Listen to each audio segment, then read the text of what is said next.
and Centennial Towers in West Bay. And by the Ministry of District Administration, explore your history, explore your land, explore your sister islands. And Cayman Airways, call them on 949-2311 to book your nonstop flights to Los Angeles and Panama. And now, Barbados. And Digicel, Cayman's bigger, better network. And Doctors Hospital. Peace of mind is important when life happens. Doctors Hospital, always there for you. Call 949-6066. But I do have some questions. There are more questions than answers. Cayman Islands' foremost listeners participation program. Talk today. What is on your mind, Cayman? If you are ready to talk, we are ready to listen. Here's your host, Sterling Dwayne Ebanks.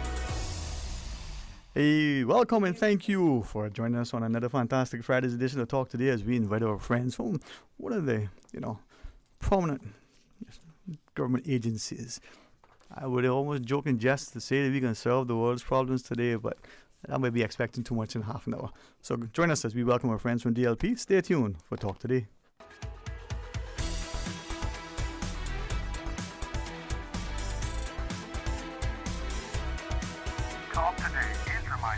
Avoid any statements or comments which are abusive, derogatory, malicious, or defamatory. Do not use indecent language or make any statement that is false or misleading.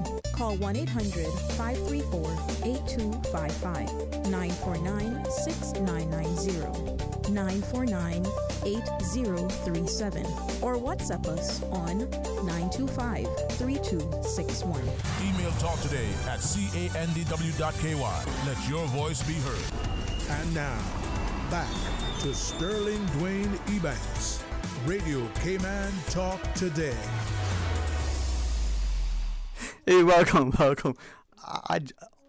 If ever I find myself in a space where for 1 nanosecond you may seem that I think I'm ungrateful, correct me, because I love this place. I said Fantastic Friday, right? And Miss Susan said, look at that. Someone said, wait a minute, you said Friday? It's because, the consciousness, not just the desire that every day is a Friday is a good day, but it's the attentiveness of our people that reminds us of the blessings that we have, right? Yes, it's a Thankful Thursday, and hopefully as we enjoy this information session with our good friends from the Department of Labor and Pensions, you'll join us at 1 o'clock for an open line session. And if Mr. Mario D. Rankin can find his way in the studio, we'll see what kind of mischief we can get up to. But first, let's be informative. Miss Laval Linwood, to you and your entire team over at the DLP, thanks for what you do. Thanks for coming over, and thanks for reminding us not only of the amazing legislation once we're familiar with it, once we operate within it, that there's training to make us better equipped, not just compliant, but are much more effective and competent. So, good afternoon to you. Thank you so much. Thank you for having us again. We're very happy to be here. I think we were due to be here a few months ago, and unfortunately we didn't make it on. But we are super, super happy to be here today to share information on our public education campaign. Mm-hmm. Our goal today really is to promote and share information on our upcoming quarterly training sessions on the Labor Act. The team has done an absolutely amazing job, and we have developed quite a robust training program prepared in line with our mission, which is to educate, engage, and then enforce. We are firm believers that education is key. And as labor and pensions inspectors, it is our first and foremost our role to educate and engage with all stakeholders and enforce as appropriate. So I am very happy today to be joined by two members of our Labor Investigations Unit who they play a vital role not only in the delivery of the training, but the administration side of things, the preparation in terms of facility, down to the preparation of the bundles. It's quite a lot. So I am very happy to have Senior Labor and Pensions Inspector Ms. Sasha Rankin-Ricketts with us today, who is also our in-house gratuity expert. Thank you, Ms. Sasha. Good afternoon. And also Senior Labor and Pensions Inspector Ms. Elizabeth McIntosh. Thank you so much for being with us. Ms. Liz also, she's actually the person in charge She deals with all of the administration, the registration process, which she'll take us through in a little bit. And Mrs. Ricketts will then talk a bit more about the content of the training and what persons can expect when they attend. So I am really here just to introduce my amazing team members, and I'm going to let them tell you all about the training and how persons can get engaged. Yeah, thank you very much. And when we have, colleagues, people who are not only competent but committed to their work, it makes us as managers, supervisors, or whatever that title is, not just more comfortable, but we know that we can have confidence in them because they can deliver what needs to be done. And it's not micromanaging, it's not even taking a laissez-faire approach. It's that confidence that they can go and get it done. They have us as a backstop. For you, Ms. Laval, for you sharing so, not just publicly, but you can see the joyfulness in celebrating them. To you, Ms. Asha. Yes, exactly. And Ms. Liz, thank you for being that competent and confidential professional that allows us to be able to, as an employee and or an employer, to be able to come and say, I'm not quite sure. How do we do this so that we're not only compliant with the law, but we just want to be good corporate citizens and citizens. So, I don't know, man. All right, I didn't flick the coin to see who wants to go first. I won't ask you to arm wrestle, but if you can, hey, we're for a race. We do that on Tuesdays, not Thursdays. A little after my own heart, boy. Levity brings much to life. So, Miss Liz, I think you want to go first. Yes, you want the coin toss. Miss McIntosh, how are you, ma'am? I am fine. Thank you so much for having us here today and to be able to extend what we offer to the public. So, we do have the intention to educate the public, not only the employers, but also the employees if they are interested in our training. We have quarterly training. We have one coming up pretty soon, which is on March 6th. And we have one on May 15, September 11, and December 5th. However, all this information will be on our website.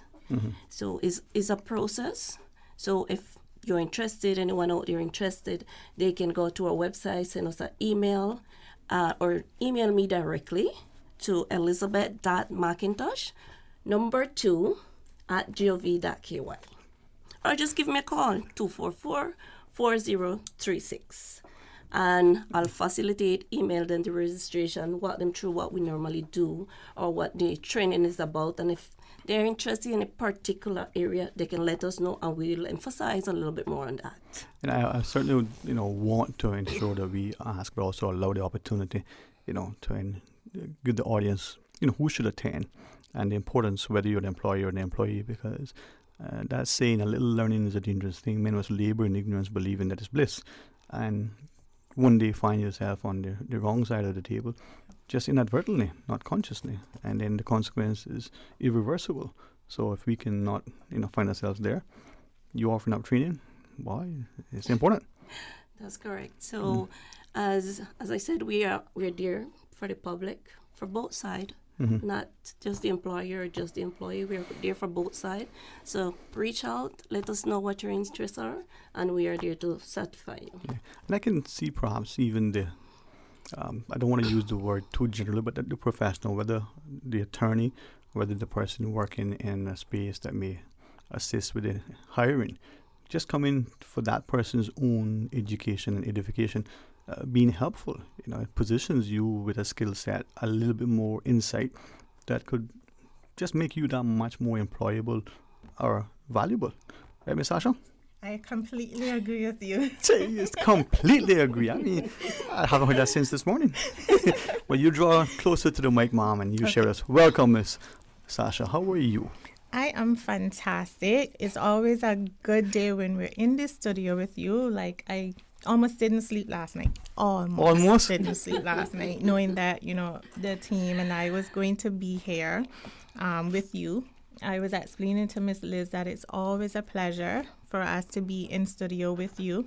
And it's even, better for us when we can get on air and educate the public, because the more that they know, then, you know, the more compliant they are, and the employees then become more aware of what their individual rights are as well.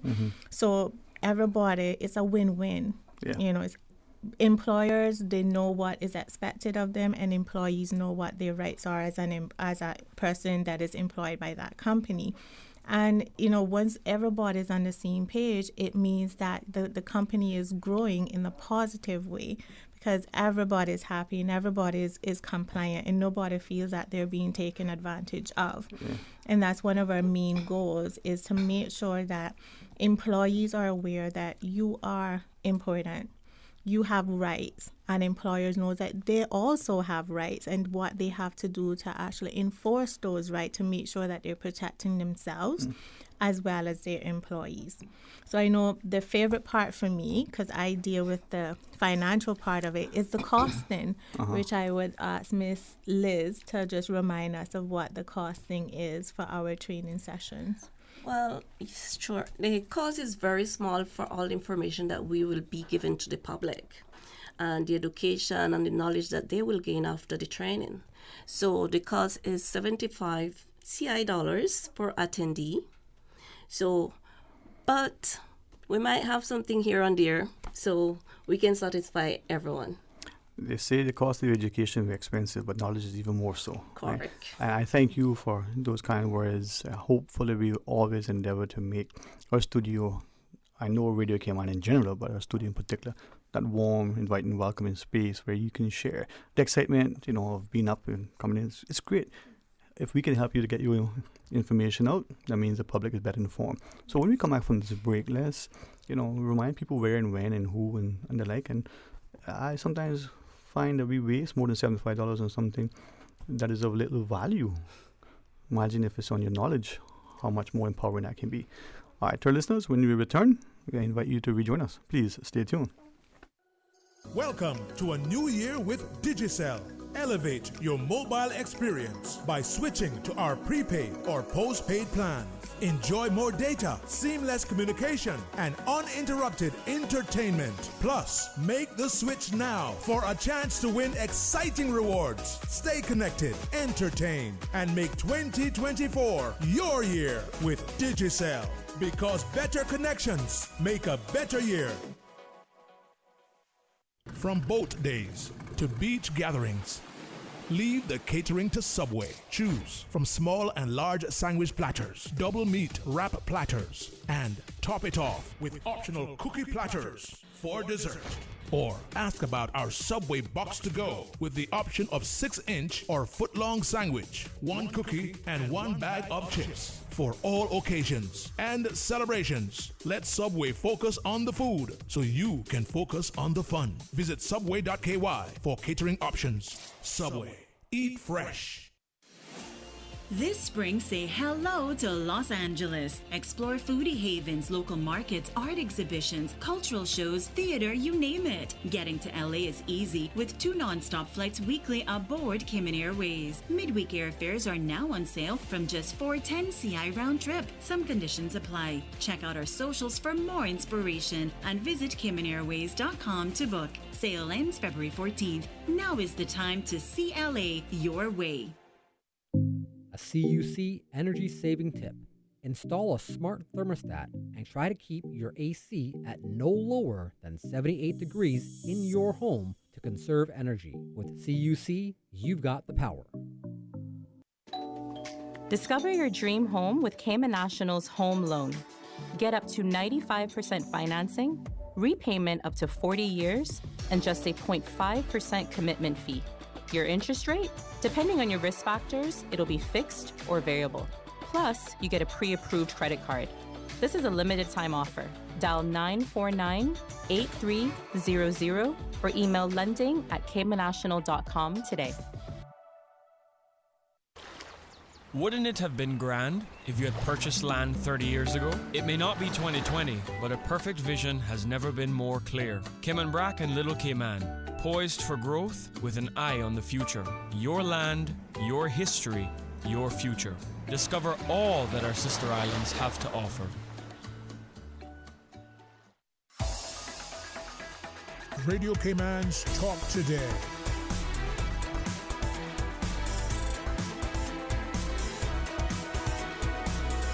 What is on your mind, Cayman?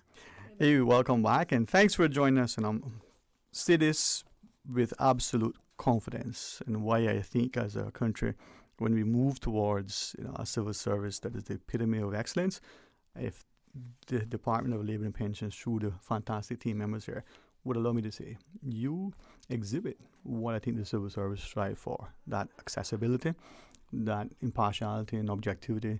Employer and employee, hey, come to the table, this is what it is, and if you're right, we're going to be on your side. If you're wrong, we're not going to punish you. We're going to help to ensure you get there.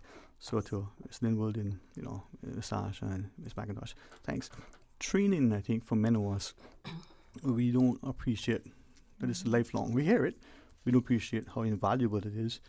The scripture says, train up a child in the way he should go. Yet, do we instruct them by example? So these opportunities, now to you, Ms. Laval, as we go back to your team members, this training, as you shared, it's a quarterly initiative. You're making it as best as possible in a timely way, in a location that is just right there. It's not that bad. Yeah, absolutely. I mean, I think that's what it's all about. We want to make sure that the public is aware that we are here. Mm-hmm. We are accessible. I think for me, that's one of the major issues, because I constantly hear, we either can't make contact or, there's some reason or another as to why an individual has not been able to connect. We are trying our endeavor best. We've made a number of changes, one mainly our website. Now it's more interactive. The individuals who are interested in partaking in the training, I know Miss McIntosh stated earlier, and let me tell you, she does a hard job at this, to contact her directly. Please do. You can also access all of the information, the registration forms, the schedule for training on the website. All the forms are fillable. You can take those forms and once completed, send them back in to Ms. McIntosh. She'll again reiterate her email information, or you can send them on to the DLP general mailbox, which is the dlp@gov.ky, or give us a call, send us an email. There are numerous ways of getting in contact with us. But before I hand it back to Ms. Elizabeth just to share a bit more about that process, the training material, I will say, and I know I started out saying this earlier, but a lot of work has been put in to the preparation of the bundles. The team is trying their best to make it as informative, as interactive, as stimulating as possible. We want persons to attend. We want you to engage. We want you to ask your questions. And as an added plus, Miss Elizabeth also speaks Spanish. So please, Spanish speakers, English, come on out, please. We simply want to ensure that we do our part in educating all stakeholders as it relates to the Labor Act. And thank you for that too. And I think, Ms. Elizabeth, many of us don't appreciate that there's one person, one cashier, one attendant at the gate, but there are 10,000, or in the case of the Cayman, just rounding off, 100,000 people, 70,000 who are working in the country. But you have one person who's receiving, who's processing, who's training. We need to be a little bit more considerate, more understanding that one responding to 70,000, is a lot more difficult than 70,000, approaching one, just roughly. So hablamos español, ¿eh? Sí, claro que sí. Claro, sí. En el Departamento de Pensiones y Trabajo hablamos español. Son todos bienvenidos cuando necesiten. Si solamente por curiosidad, alguna pregunta, con mucho gusto, bienvenidos están. So for those like Ms. Susan and me, what she's saying, if you got questions and we speak Spanish, we can answer them. Call us directly, right? Correct. See? Well done. Bienvenido. No, but that's important, because some of us will know another language just out of interest because of the other person at the end of the table. We want to get to know them better. Some because of our working environment is helpful. Some of us because of our home or schooling and the like. But we've got, I think, 500 different nationalities in Cayman, 1,000 different languages, and then dialects. It's good to be able to access, a training that speaks to you. So, you'd be surprised how many people that we have coming in different nationality, as you said. We have Spanish speaking. Yeah, just come a little close. We like that come get a little close to the microphone. To the microphone. So we try our best to satisfy everyone in the public that comes to the DLP office just for personal information, for knowledge, or whatever question they might have. We are there to assist. I think it's important that, we get beat up a lot, but we just remind everyone that comes in, regardless of who you are, our job is to give you guidance based on what the Labor Act says. It's not a personal thing. We're just providing guidance as to what the Labor Act says, or your requirements as your employer, or what your entitlements are as an employee. So a lot of people, I think, have the misunderstanding that the Labor Department represents an employee, but we don't. We are here to enforce the Labor Act. Now, if that means that we have to seek guidance from the DPP's office against an employer, then so be it. But it's not us saying we're crucifying someone. We're saying to you that you are in breach of the Labor Act, and in failing in mediating that process with the Department of Labor and Pension, we know the good person, we don't decide who's right or wrong. We pass that responsibility off to those who do have that responsibility of deciding whether or not this is a matter that needs to be resolved through the court, and if funds is required to be paid. So we don't want people to ever feel that they cannot call us or come and see us because they think that we're representing either party. We try, as soon as we have a client, that's the first thing we try to drive home. We don't represent you. Let's just make sure we on the same page. We here to enforce what the Labor Act says can and cannot be done. And thanks for that clarity, because that intent to be objective and impartial, as I hear you share. The person comes in, and it may be an employer who has an employee for whom, not quite sure this is working out, but what do we do to make sure that we are compliant relative to dismissal or sanctioning in some way? Right. If then, by extension, you didn't say this, but I'll infer, if we, the employer, or we, the employee, thinks, there's something here with this legislation, that's when we approach the policymakers, the parliamentarians, and say, this particular piece of law might have been intended to do this, but here's the actual practical implication. An amendment may be necessary, or whichever. But if we don't engage and be involved in the form, how do we expect to get it to be any better? Exactly. And we're the messenger. So that's why you get beat up. We always shoot the messenger. That's right. We right. understand it. But again, that's what makes this treaty, Ms. McIntosh, important for employer, employee, a potential consultant, or litigator, or whoever, just someone who wants to know. So the training, like you say, you've got a couple coming up. There's one that is just almost like tomorrow, almost. It would seem like. That's correct. It's on March 6th. And we normally do our training at the public library in Georgetown. It'll start at 9 a.m., 9 to 12:30, 1 o'clock. So with a small break, they have time to ask questions. If anything is not clear, we give the attendees the opportunity to express that, or clarity, or just answer a question that they're not sure of. Yeah. I'm thinking, and I'm not saying that they haven't done, but many of the employers, for whom, they have their, whatever the term is, now used to be personnel, now it's HR, maybe it's talent development, send some of their junior staff in that section would be helpful. But even in the absence of, employee representatives, maybe a few of them might say, hey, in our organization, at the hotel, at the large company that has multiple groupings, designate one or two to go and get information to come back. So there's that sense of objectivity. Don't just wait on what the HR people say. Not that they're not accurate and informative, but you may feel that there is an inherent bias and not comfortable. Hearing it directly is always better. Yeah, I'm sure that Ms. Elizabeth could share some further feedback on this, but I'm actually quite pleased with the number of establishments that are taking up the training, not just sending one or two people, but we've had sessions specifically for that one establishment. Yeah. And in saying that, I think one of the promotions that we currently have If we, the first, I think it's first three, Ms. Liz, the first four persons to register. People? I think People? So I think we were trying to run it where. I'm taking that one. Yeah, let me just add that up real quick. Let me make it make sense. Yeah, I think what we would like to encourage, because we've had a lot, the interest is there. Yes, definitely is.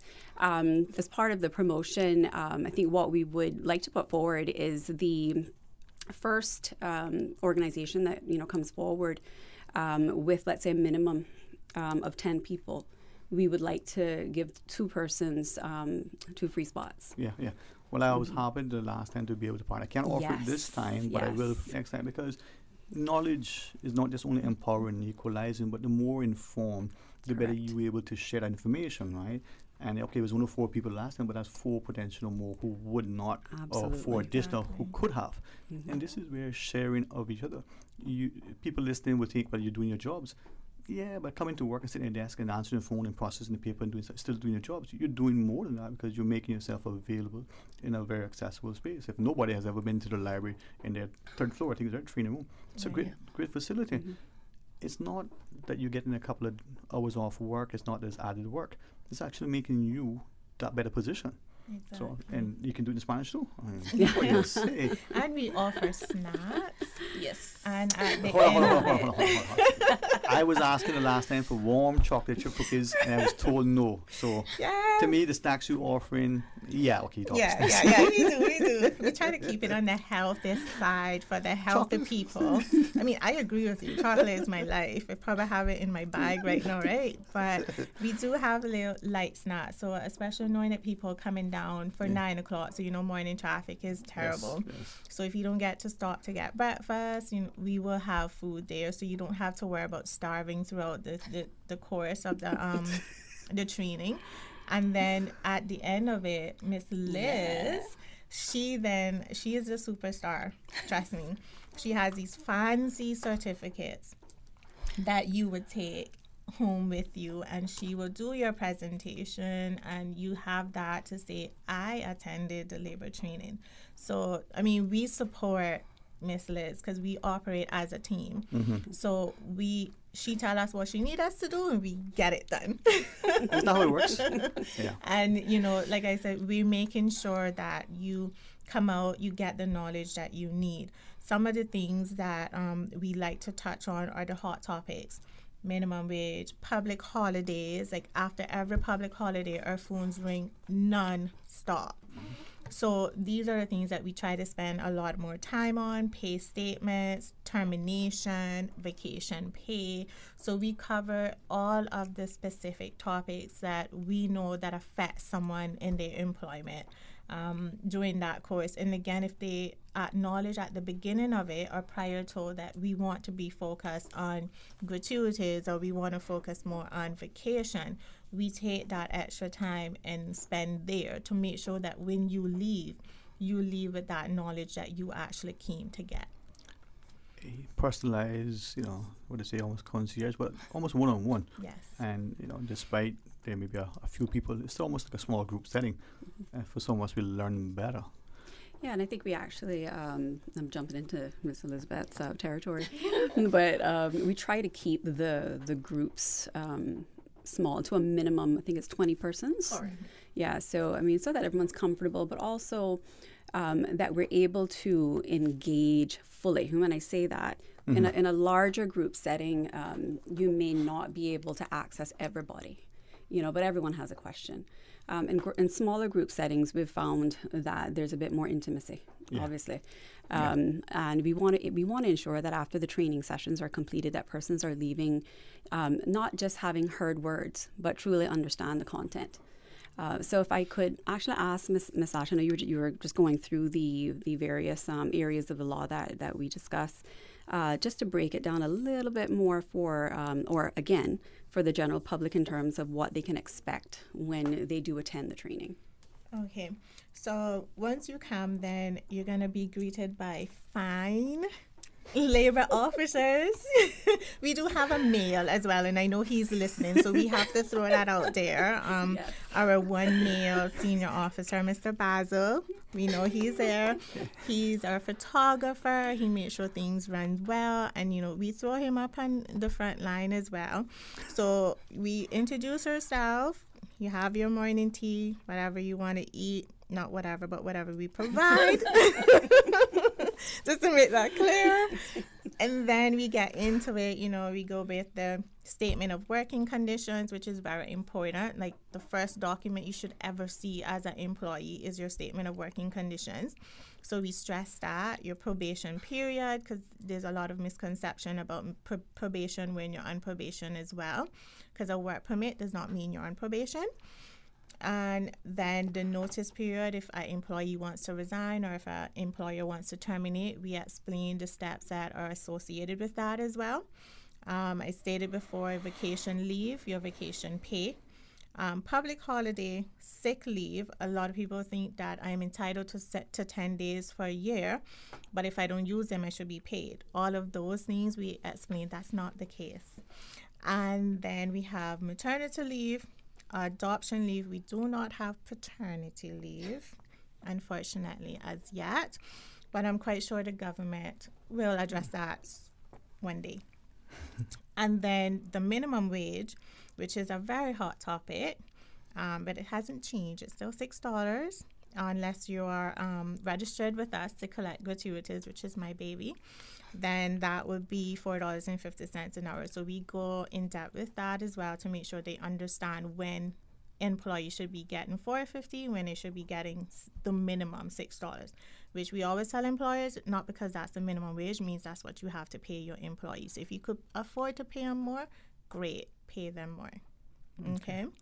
Then we have overtime waivers, forms of wages, the pay periods when the Labor Act says you should be paid, how long an employee can go without being paid, severance when someone is terminated, then their resignation allowance, temporary termination, because a lot of people are not aware of the periods that they can be placed on temporary termination and what consists of that.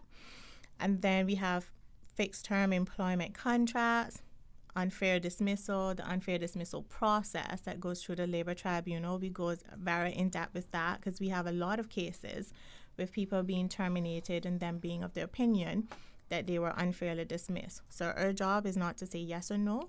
We just facilitate that process. Okay.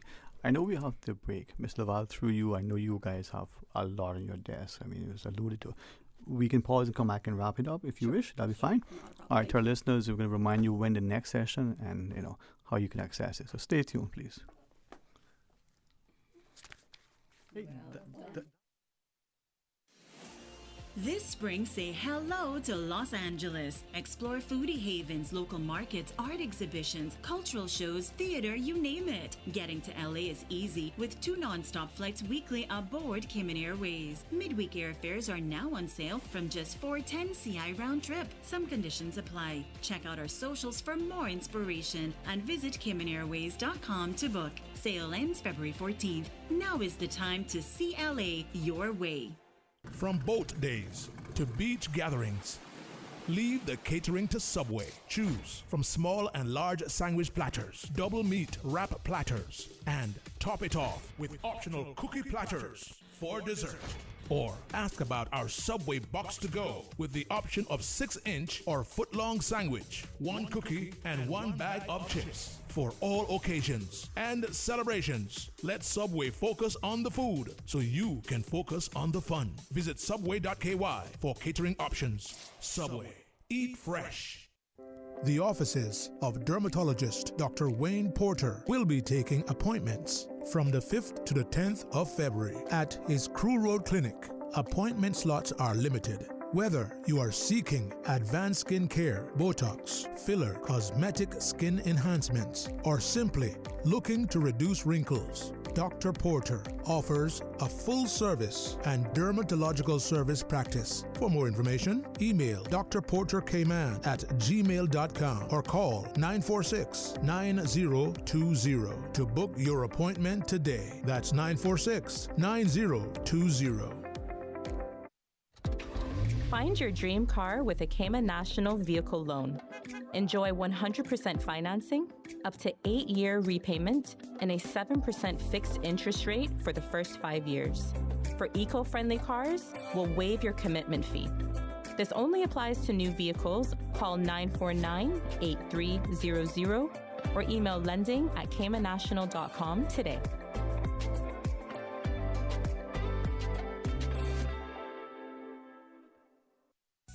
At Doctors Hospital, we know life happens, and usually when you least expect it. So when unexpected medical issues arise, you need quality care close to home. Located in the heart of Georgetown, our accomplished team of physicians and medical staff treat minor urgent conditions such as migraines, chest and abdominal pain, shortness of breath, burns, broken bones, open wounds, and more. 24 hours, 7 days a week with no appointment necessary. Peace of mind is important when life happens. At Doctors Hospital, we're always here just for you. Need to speak to someone? Call 949-6066.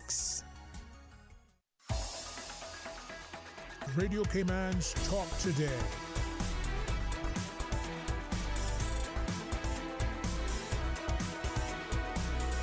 What is on your mind, Cayman? Hey, welcome back, and thanks to the fantastic public servants that we have in our country. Whether they're with core government, whether they're employed through or statutory authorities, or even the government companies.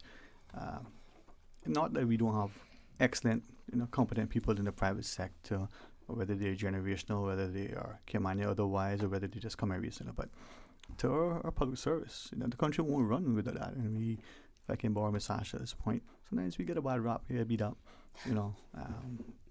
They will look at me and say, boy, you don't work well. Yeah, but not everybody has the luxury. Thankfully, you guys work, and you work hard. Very hard. Mr. Laval, to you and Miss Asha and Miss Elizabeth, thanks very much. Now, the training that you're offering, as we wrap it up, perhaps maybe there are those who understand how important it is. Maybe there are some listening and think, well, not sure. But knowledge, they say, is equalizing and empowering. Absolutely. And I think I mentioned that earlier, and I'm not... My aim, I always like to... I have 2 superstars sitting in front of us here. Superstars. I mean, all of our officers at the DLP, I want to take the opportunity to just say how great they are. To your point earlier, these guys work, tremendously hard. And as a manager, I wish there was more that I could do to show them how great they are. But I'm going to publicly say, you guys are amazing. Continue doing the great job that you guys are doing. I'm saying this to each member of the team.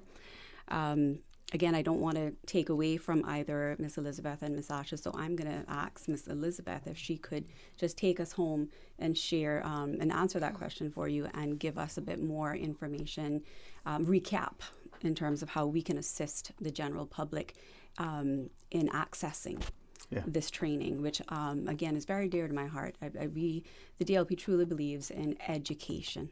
We want to make sure that we do our part to ensure that the general public is aware of the legislation. They understand the requirements, both employers, employees alike.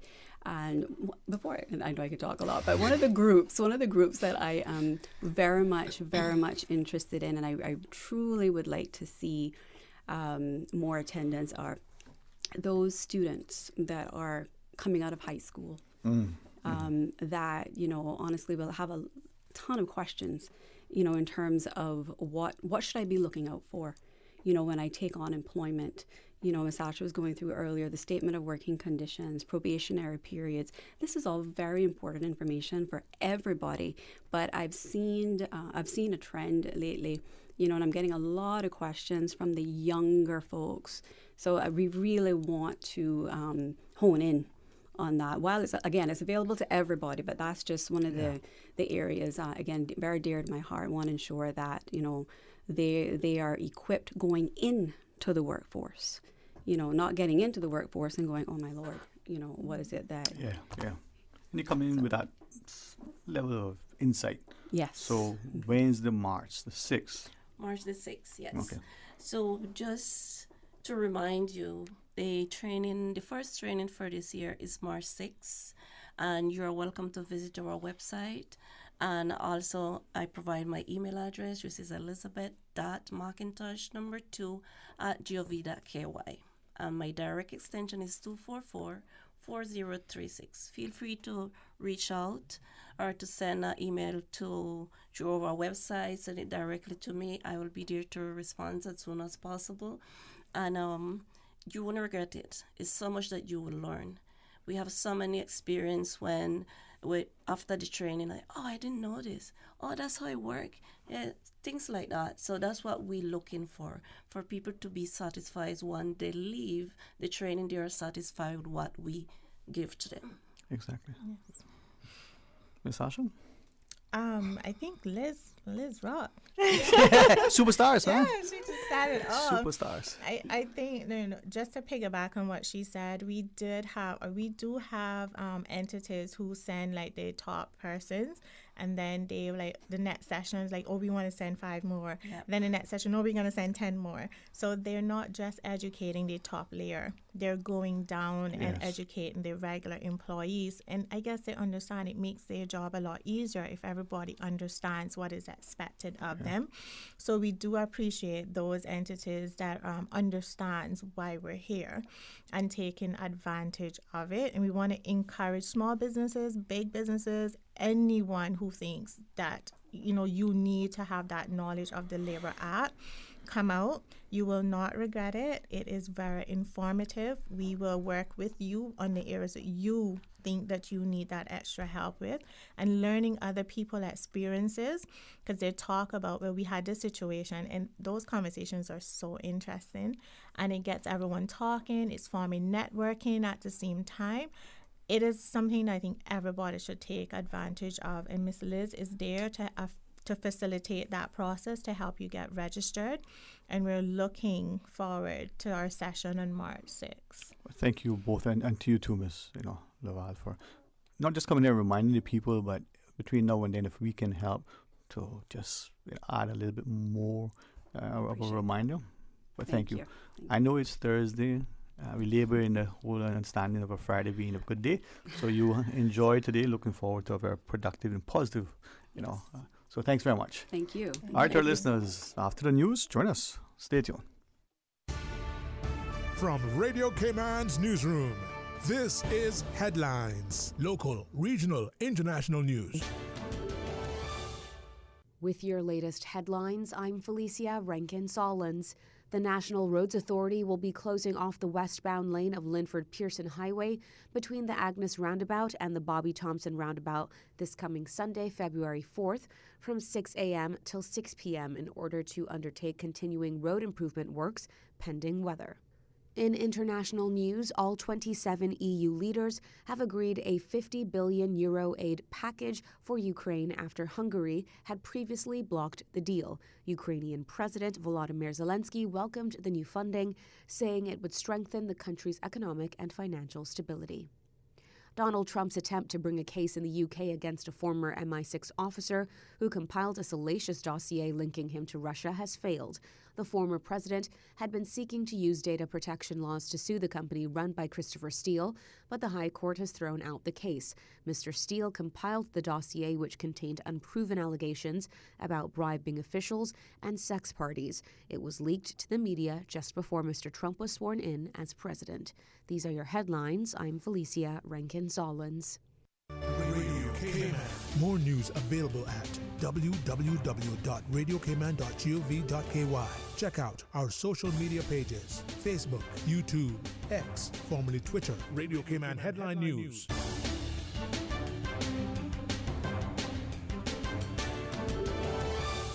Radio Cayman is pleased to feature this special Sister Islands historical vignette brought to you by the Ministry of District Administration and Lands. Explore your history, explore your land, explore your Sister Islands.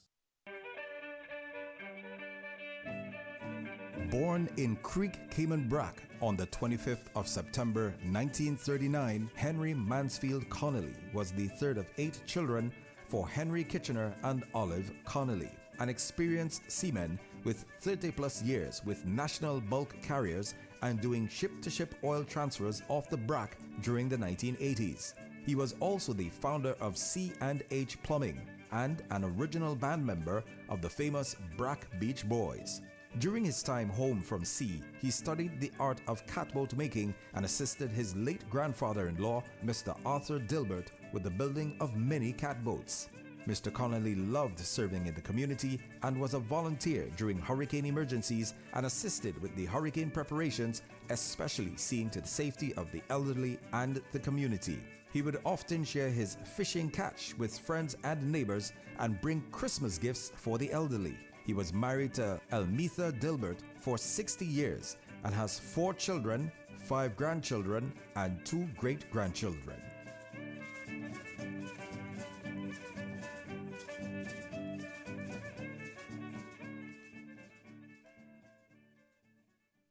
Radio Cayman is pleased to feature this special Sister Islands historical vignette brought to you by the Ministry of District Administration and Lands. Explore your history, explore your land, explore your Sister Islands. Explore your history, explore your land, explore your Sister Islands, the ultimate staycation experience. Your culture, your freedom, the land that time forgot isn't gone. It's your Sister Islands. Discover all that our Sister Islands have to offer. Discover your dream home with Cayman National's home loan.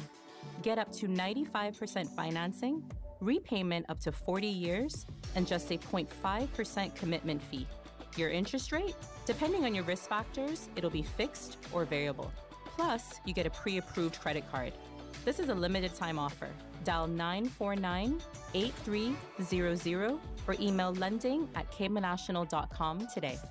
Say hello to Los Angeles. Explore foodie havens, local markets, art exhibitions, cultural shows, theater, you name it, they've got it. Getting to LA is easy with 2 non-stop flights weekly aboard Cayman Airways. Midweek airfares are now on sale for just $410 CI round trip to LA. Some conditions apply. Check out our socials for more inspiration and visit CaymanAirways.com to book. Sale ends February 14th. Now is the time to see LA your way. Radio Cayman's Talk Today.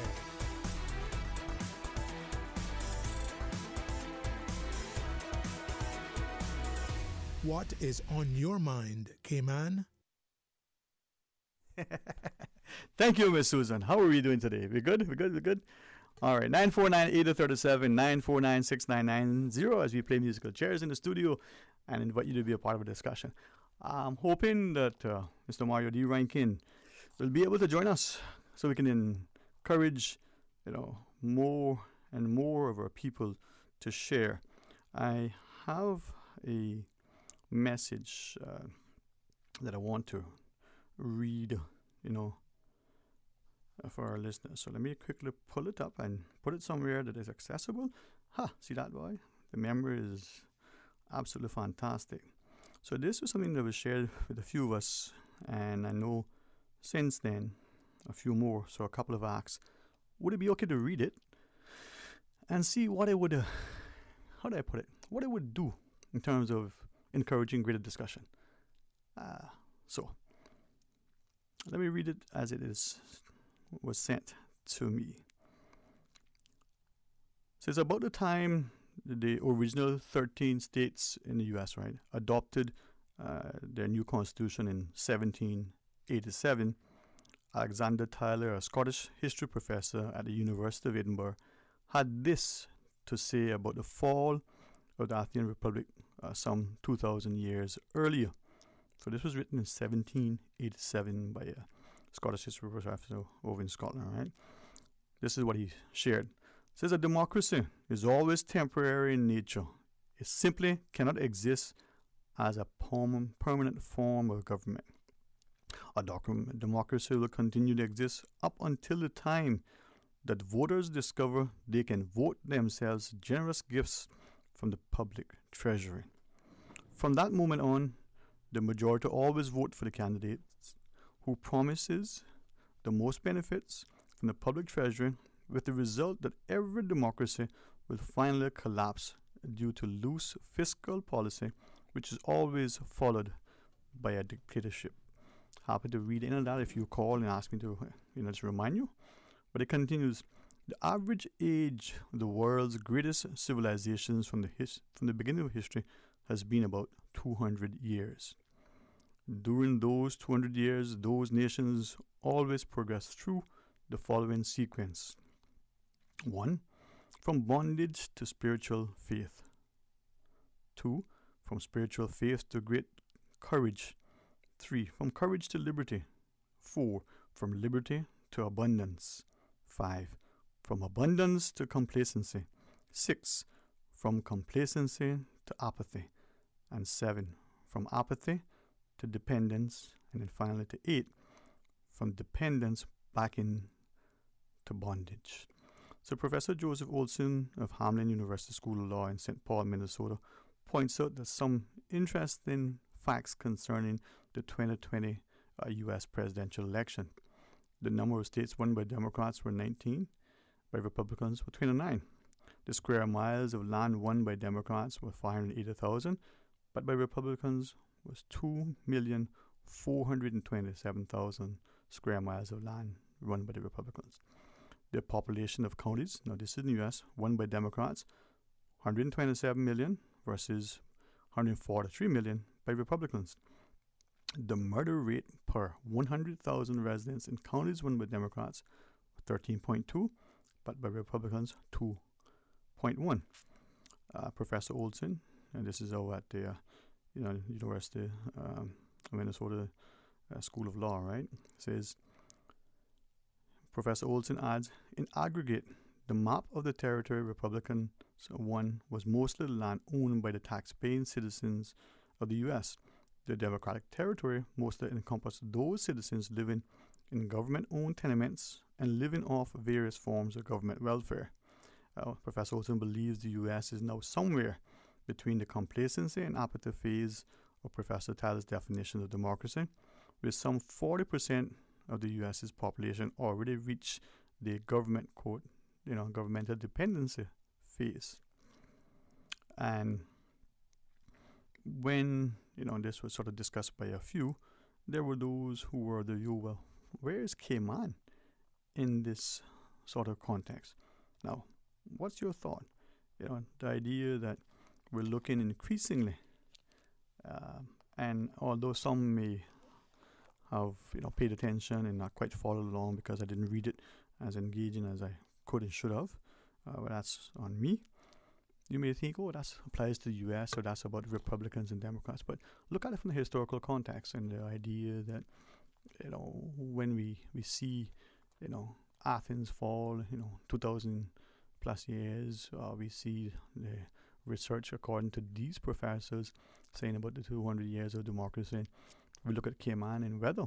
We accept, well, it was 1503, not long ago we celebrated the quincentennial. Some would say, well, wait a minute, how long has our parliamentary democracy been in place? Do we go back to 1831? If we look at it not just from the historical lens, if we do not limit the discussion to an esoteric audience, we do not have it simply as an academic discussion, something that may be facilitated through whether the law school, UCCI, or even some of the social studies classes in our high schools. And more importantly, we don't make it a moot point. If we look at it, do we ask ourselves, well, where is Cayman? And where, by extension, is there the Caribbean territories that have now become independent? Have they gone through a similar phase? Is it that governments, as was shared with Professor Tyler, if we create this sense of dependency, some would substitute the word entitlement, not the same, and voters saying, well, politician A promised this, this, and this, so let me vote or support that political party or that political grouping or that particular political, individual, then I get this. Well, if that money is coming from that individual politician or party's funds, is one thing. If it's coming as a result of the government's, collected taxes being utilized in a way, is it benefiting a greater portion of society? Is it creating what some And it's interesting. I'll ask you to do it because I'm told a few have done it. They type the word garrison in terms of politics into the perhaps most prominent internet search engine, and they would come up with something, more lines with politics, as opposed to in more recent times, they're coming up with what the word garrison was relative to this military terminology. Now, is that another way to displace people, the intellect, and discourage, meaningful debate? You be the guess. But I'm told you can check it and confirm whether that's the case. When some type it up, they don't get that definition of garrison as they once received not long ago. They see the military part of it. What is a garrison? Now, you can look at it as a negative connotation. You can look at it as a slight against someone. It's not the intent. It's about, are we creating division in our society? Is that leading to discord and disharmony? Is it causing people to appreciate that if we can get at the expense of others, we better get while the going is good? Now, is that sustainable? Is that beneficial? You decide. It's not a discussion that is even quasi-political. It's a discussion that is meant to be, raise a level of social consciousness. So let me hear from you. 949-8037, 949-6990. Let's go to the phones. Hey, welcome. Thanks for calling. Hello, good afternoon. And to you, sir. How are you today? I'm doing very well. My name is Quincy Brown. It's a pleasure to be able to come on your show. Thank you for taking my call. And, well, the more I listen, the more I learn. I think that's why God gives us 2 ears and 1 mouth, right? Well, I subscribe to you that if we are listening with intent to understand versus with a desire to respond, we will actually learn more. And you're right. 2 ears and 1 mouth. Some of us could have, 4 ears and still wouldn't hear anything, but, that's our name, right?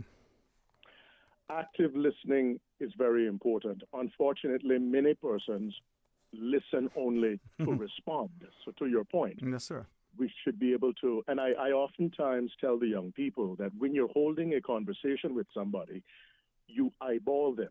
You look them straight in the eyes. It shows, 1, you're interested in what they're saying. 2, that you're listening. And it's the way you conduct yourself if you are to be in business circles. Mm-hmm. It shows you're paying attention. But you're so right. And any great communicator must first be an exemplary listener. I think it's very important, sir. Indeed. Thank you. Now, I'm very grateful that the Lord has allowed us to live to see the second month for 2024. It is Reggae Month, so we'll be hearing a lot of reggae music on the various radio stations. Bob Marley's birthday is on February 6th, and of course, on February 14th, which is Ash Wednesday and Valentine's Day, incidentally, the great Bob Marley movie, One Love, it will be in theaters. Yep.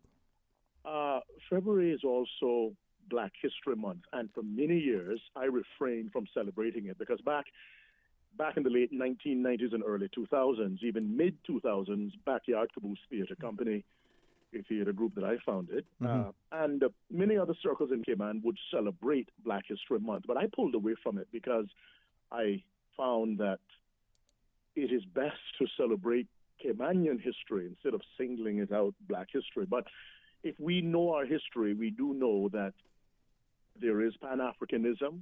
We do know we had slavery. We do know that many of us who call ourselves Caymanian or resident of the Cayman Islands, if we're colored or if we're Negro, if we're brown skin or dark skin, we have a touch of Africa running through our veins, and it's nothing to be ashamed of. It was Marcus Mosiah Garvey, Jamaica's first national hero, who says, "Look to Africa." And I think Africa as a continent, we could learn a lot. Looking at it for its resources, not politically, because there's a lot of political upheavals within the various countries within the African continent, but looking at it as a landmass, its natural resources, and the various cultural presentations that Africa, the continent, has to offer, the music, the food, cuisine, the culture, it's just absolutely amazing, I think. Yeah. And, what's going to help bind us together, I think, is understanding one another, listening to one another, because the time has come and gone. The train has gone. People say, oh, Caymanians are being left behind. Well, Bobo, the train done left, and a train at high speed. does not stop within 1 second. It takes a hell of a lot to stop a train. She's going at full speed. So as former director of CNN, the United States News Network, CNN, Ted Turner once said, we lead, we follow, or we get out of the way. I look around Grand Cayman. I see the development. I see the infrastructure development. I see the many opportunities. I think about the DART organization, and I think of many others who offer so many opportunities for young Caymanians. And these are stories we don't hear of every day. And I go on Facebook, I turn on certain radio stations, or perhaps a station that I don't listen to very often because it's just too negative, so I don't tune into that one. It's too scandalous and too slanderous, so I don't listen to that female woman whose name I won't call. But let's stop with the negativity. Yeah, I was going to say, yeah, man. Yeah. Scholarships being offered, great opportunities. So why have I called today? I called to say that if we're going to nation build, excuse me, I'm cough here, excuse me. Yeah. If we are going to nation build, Mr. Sterling Dwayne Ebanks, we have to invest heavily in human capital, particularly the young people, the 18 to 30-year-olds. We have to invest heavily. We need leadership, I think, my opinion only, leadership like that of what we see in Barbados, in the Honorable Mia Motley, Prime Minister of Barbados, where she sees the benefit of Rihanna Fenty, who is a musician and a designer, perfume, jewelry, the Rihanna line. And what Mia Motley has done, the young woman Rihanna, who is walking and breathing as you and I are right now, she has made her a national hero. Now, when we look at our brothers and sisters from Jamaica, they are still trying to decide, because let me tell you something, you don't declare a national hero every national heroes. They don't work like that. You give away awards, and you give away luminaries, and you give away certificates. Yeah, use a national treasure, use a good person, you've done this and that, whatever. But a national hero is the highest of the highest. We don't give that away like how we give away Cayman status. We don't do that. But Bob Marley, Robert Nesta Marley, and a woman who inspired me into the performing arts, Dr. Louise Simone Bennett Coberly, Miss Louise Bennett. Look at what they've done to enhance the culture of Jamaica, and the two of them, they're not even national heroes in Jamaica. Right, but sorry, you speak. Yeah, no, thank you. Yes, thank you for allowing me. And I'm always, as we have shared private and public, always encouraged and inspired by what you say, right? And in the Cayman context, are we looking at our people? Are we looking at Cayman Bracken and say, of all the icons there, should there not have been a national hero whose bust, statue, another name be as prominently displayed as those who from Grand Cayman? But to your point with Bob Marley, two things come to mind. We are told, as the scriptures say, prophet is not without honor, save his own country. And we understand that not until he found international acclaim was he, sort of owned and celebrated by his own, just like we see here. But Bob Marley, to your point earlier, he said not until the color of a man's eyes is no more important than the color of his skin is no more color of his eyes, there's going to be this war. So we look at where we are in 2024, as you said, the good Lord has allowed us now to see the second month of this calendar year, and we're still being divided along racial lines, ethnicity, even economics, education, politics. At what point in life are we going to get to a space where we don't like each other because of our attitude and the lack of our integrity and character, and has nothing to do with any of those other things? I would imagine that, other than our blood type, we're all flesh, blood, and bone. There's no difference. We're more alike. So how do we, help us? I mean, because you are a very creative, a very strong intellect.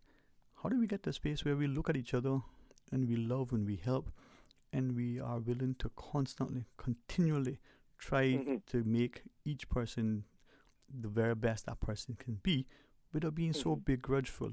You speak to. Yeah. So tell me, how do we get there? Because it's not that I'm naive. It's not even noble endeavor. This is important. Yes. It's a loaded question, and I have an answer. I'm sure you do. Thank you, sir. It's a thought-provoking question, and I'll answer it by prefacing it by saying, I, Quincy Brown, like Bob Marley, I am not looking to be a national hero. Mm-hmm. You see, I'm with the grassroots level, and I'm for the young people, youthquake all the way. But we need to listen. You know where it first starts? Mm-hmm. It starts in the family. If I am not responsible for my family, how am I going to be responsible for the nation?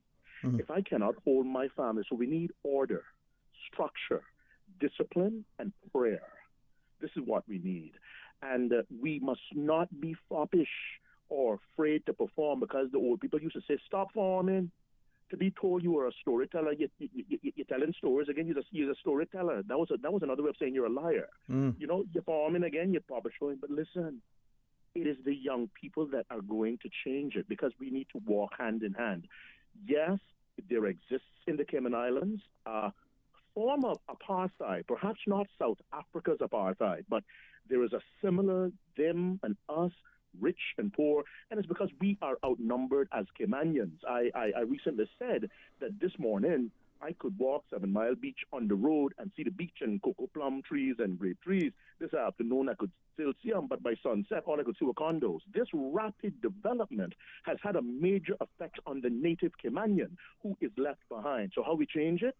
Not by sitting down on the breadfruit trees drinking white rum. That's not going to help change it at all. What we need to do is we need to teach our children. We teach our children to be kind today to make them better leaders for tomorrow. And without refraining myself, it starts within the family. Because a nation, to be a nation, and we're growing the population, we will reach 500,000 because we got Grand Cayman, Cayman Brac, and Little Cayman.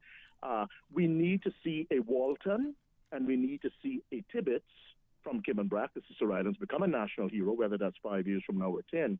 But we gonna only build our nation when we become an independent, politically independent, when we become our own. And saying that makes people very nervous, because we think about persons or persons who are not doing very well in their country, so they come here. But we're attractive. We're a financial mecca, and if you really study that, we're not doing as well as we were doing before. You know, we're falling on that. So look here, how poverty is growing. Let me ask you something, right? And like I said, you know that you and I speak, and I always try to be respectful to everybody, but I don't shy away from being direct when we talk in private, right? Yes, sir. So let me ask, Norma, in my view of you privately is the same publicly as it is privately. You have a lot to contribute, and I keep asking ourselves, when we look in the mirror, we hear, "There by the grace of God go I." What can we do? The wonderful lady yesterday who called at the end of the show, and she shared her perspective on independence and where Cayman is, and she's been here 50 plus years, all right? I'm wondering if since you reference in the word independence, is there, as populous as China is, as much of the world's goods that are consumed, that are made, manufactured, or somewhat connected to China, as much of, reportedly, the U.S. Foreign debt is owned by China, as much of its, military and is there such thing as a politically and or economically independent nation, or is there a greater sense of interdependence? Yes, absolutely. And you know what? You're so humble, you're so modest, because you have a background in not only accountancy, but in economics. So you ask your questions that are so fully loaded, but you ask it with the knowledge yourself, but you wanted to hear what the person has to say. And I appreciate that about you. Listen, you're welcome, sir. There is interdependence, Mr. Ebanks. And let me tell you why. Because even though Barbados and Jamaica are sovereign, independent nations, they better start teaching Mandarin and Cantonese in their schools, because the Chinese are very powerful in those countries as well. But what's going to make us Caymanian, whether you're generational Caymanian of 5 and 6 generation, or you are status holder, or you're I'm trying to get my residency, what makes us Caymanian is when we become our own, the struggles of, it's nothing to fear. But let me say this, it takes a man to be sober. Perhaps we were not ready. But listen, Grenada got independence in 1974, Grenada. So it's something we prepare for. But because we're so used to holding on to mama for our tail and we can't let go mama hand. You see, that's how we think, unfortunately. But we need strong leadership. And you know where the strong leadership is? The young people of the Cayman Islands, youth, quake. Because guess what? I look around, and I've spent so much time drunk. I have abused alcohol that if I were a leader, I couldn't lead nobody. I couldn't lead myself. So we need parliamentarians who are sober. I know of many who stay home. They don't even come out no more half. Got drunk, not calling names. But we need to be steadfast with God Almighty. Our very nature as Caymanians, we're God-fearing people. The king is the defender of the faith. When His Majesty King Charles III steps down and William becomes king, do you know that Prince William wants to change it to the defender of faiths, plural? So we need to be sober. Yeah, man. We cannot run a country drunk, and we cannot prepare for independence, because whether we want it or not, we have to decide, will we be a British Crown colony until the good Lord blows the trumpet, or when will we prepare for it? Because England is not going to want us always. We can become members of the Commonwealth, but this conversation makes people nervous. I am not running for office, but guess what? The few of us who are now able, who can still vote, and we're Caymanians, we need to take action. We talk too much. That's why Dr. Frank Macfield in his play Time Longer Than Rope, the classical Caymanian play, Mr. Wilder, those Caymanians, all they do is talk, talk, talk. They think they're philosophers. That's a line from the play. You can say, I appreciate every time you make time to share with us, right? There are a few things that you have referenced that I might pick up on. One of the things I was about to share before we took your call is a message that was sent by one of our listeners that speaks to what I think was your substantive point relative to the need to prioritize our youth and that idea. So I'll read it after the break, but thanks very much, Quincy. You have an open invitation, not just to call, but if you ever want to, give me a heads up and share, sit next to me. I feel we can make some good progress, man. Enjoy your afternoon. All right, we'll pause, look at that. Almost on time, I'm going to the break, and then we take our calls right after. Stay tuned. This spring, say hello to Los Angeles. Explore foodie havens, local markets, art exhibitions, cultural shows, theater, you name it. Getting to LA is easy with 2 non-stop flights weekly aboard Cayman Airways. Midweek airfares are now on sale from just $410 CI round trip. Some conditions apply. Check out our socials for more inspiration and visit CaymanAirways.com to book. Sale ends February 14th. Now is the time to see LA your way. Welcome to a new year with Digicel. Elevate your mobile experience by switching to our prepaid or postpaid plans. Enjoy more data, seamless communication, and uninterrupted entertainment. Plus, make the switch now for a chance to win exciting rewards. Stay connected, entertained, and make 2024 your year with Digicel. Because better connections make a better year. At Doctors Hospital, we know life happens, and usually when you least expect it. So when unexpected medical issues arise, you need quality care close to home. Located in the heart of Georgetown, our accomplished team of physicians and medical staff treat minor urgent conditions such as migraines, chest and abdominal pain, shortness of breath, burns, broken bones, open wounds, and more. 24 hours, 7 days a week with no appointment necessary. Peace of mind is important when life happens. At Doctors Hospital, we're always here just for you. Need to speak to someone? Call 949-6066.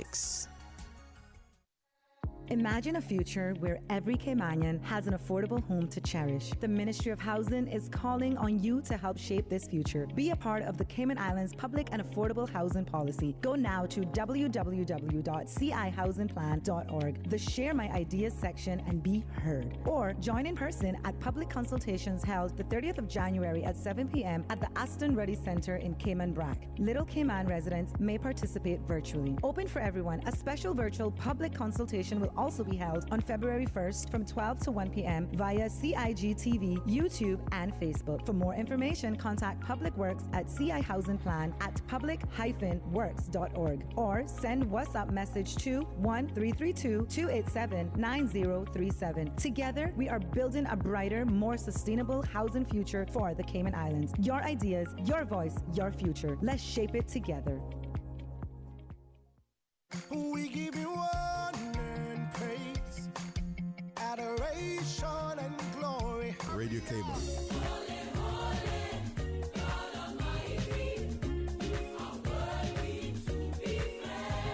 Praise time. Praise him, praise him. Come and let's praise the Lord.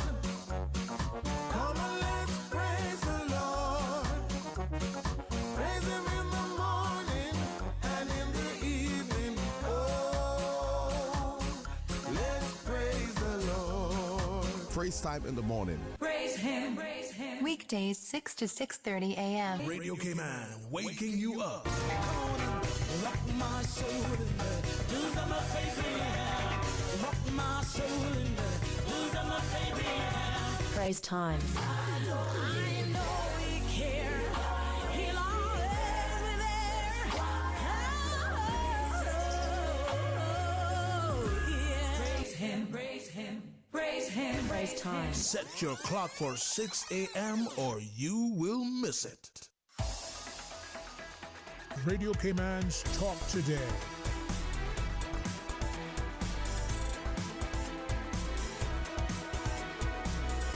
What is on your mind, Cayman? And thank you very much for joining us. It is open line. And I think there's how many calls on the line, Miss Susan? 1,500? How many calls on the phone? 5,000. No, she's just one. Let's take this next call. Hey, welcome. Thank you for sharing. Good afternoon. Good afternoon to you. Even though it's one call, it's a call from a lady whose input, is akin to the multitude. So thank you for taking time to call. How are you doing today? Excellent. How about yourself? Pretty good, not too bad. Sterling, I was listening to Mr. Quincy. Boy, I tell you, he put some words down there, and everything he says is so true. Mm-hmm. It is so true, And when are we going to wake up here? I don't know. And you was talking earlier before he called about love. Wasn't you and care? Yeah, wasn't you talking about love earlier? I don't think so. Not on the air. But No, Susan, was I talking not- about love? No. Sterling, about talking about kindness and love and Yeah. We speak to that agape love, man. I'm messing with you. So listening to you though. Listening to you. Sterling, as the year, as Cayman continue to grow more and more and more, we keep losing the love that people came to Cayman for. And I know you know that. Mm-hmm. There's a lot of love and care and concern here. Yeah. But it has changed rapidly. And I just hate to say, because we have mix so much that we right now are out of control. And when some countries don't know what love is, or don't try to learn what love is, or don't care about sharing love, and they want to come into an island that we call paradise, now we got to call Cayman time. So we need to change the name again. Let's find love in the Cayman Island, Yep. But really and truly, I just think that love and care and concern has been thrown out the window because of everybody's different culture. Everybody live different. Everybody eat different. Everybody dress different. And everybody do everything different, And when you come to such a small island that we're not accustomed to all of that, it's a pretty hard pill to swallow on a daily basis comparing to what you've seen on the road, in the driving, and in the grocery stores, the disrespectfulness as you there in line or trying to go through a door, and you already got the door open, and someone going to step out in front of you like you opened the door for them. And they don't even say, well, thank you or sorry or whatever case may be. You understand? When it comes to manners and respect, they just throw it out of the doors here in this island. and we have a lot to gain back on this island. And if we continue growing the way we're growing, it ain't gonna be much gain for the few of us that's left, because we're gonna be stopped, and it's coming rapidly. Go ahead. No, I'm listening to you. I mean, yeah. One of our listeners, And, Sorry, go ahead, Mom. Go ahead.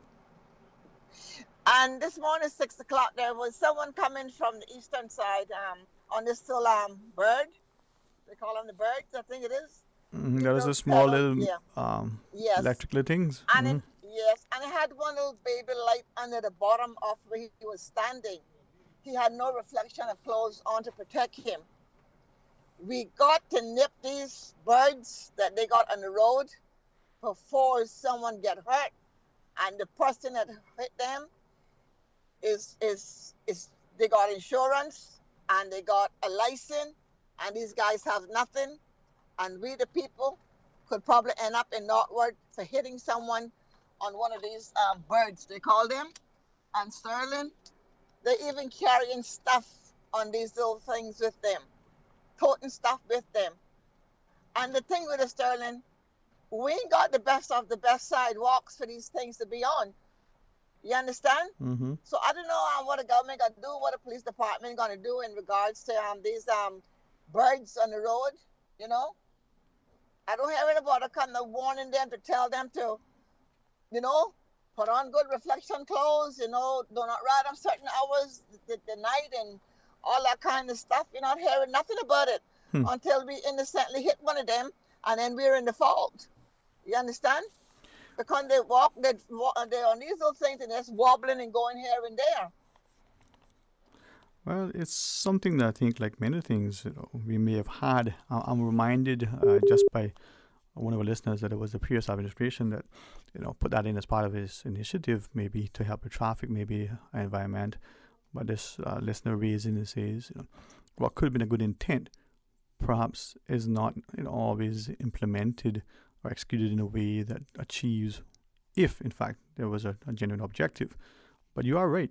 The use of a road sometimes could put many, from the pedestrians to the cyclists to the motorists, to others in such a way. So Yes, and they are walking out in the front of the cars, left, right, and center, walking between the cars. You don't even know they're there until you get up on them. You're like, where'd they come up from? They're not trying to save themselves and respecting these vehicles on the road, because these vehicles just don't stop automatically. If I don't put my foot on my brakes, it doesn't stop. It's going.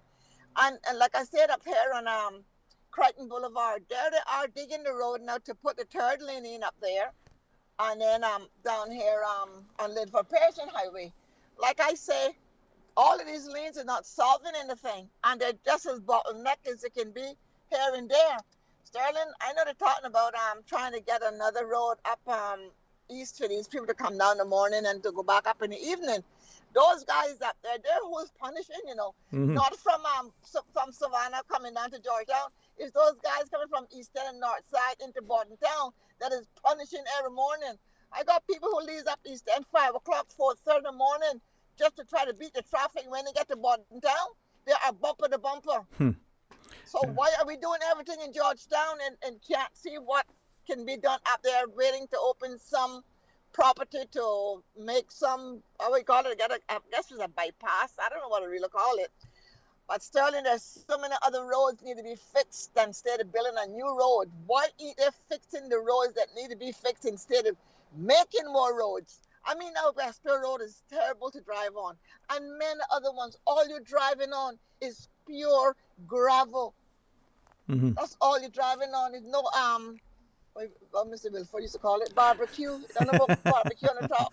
No more barbecue on the top of it. Mr. Wilford, Yes, ma'am. Yeah, Yes, God ma'am. rest his soul. You tired of me now? No, never. And you can always call back if you remember something else. That's not a problem, no? All right. I'll let you go with that for now. Okay. Okay. Thank you for listening, but thanks so much for taking time to call. Okay. Okay. Bye-bye. Bye. And I guess we'll take the quick break. When we come back, there's a couple of messages, one in particular we want to share. So stay tuned. At Doctors Hospital, we know life happens, and usually when you least expect it. So when unexpected medical issues arise, you need quality care close to home. Located in the heart of Georgetown, our accomplished team of physicians and medical staff treat minor urgent conditions such as migraines, chest and abdominal pain, shortness of breath, burns, broken bones, open wounds, and more. 24 hours, 7 days a week with no appointment necessary. Peace of mind is important when life happens. At Doctors Hospital, we're always here just for you. Need to speak to someone? Call 949-6066. Welcome to a new year with Digicel. Elevate your mobile experience by switching to our prepaid or postpaid plans. Enjoy more data, seamless communication, and uninterrupted entertainment. Plus, make the switch now for a chance to win exciting rewards. Stay connected, entertained, and make 2024 your year with Digicel. Because better connections make a better year.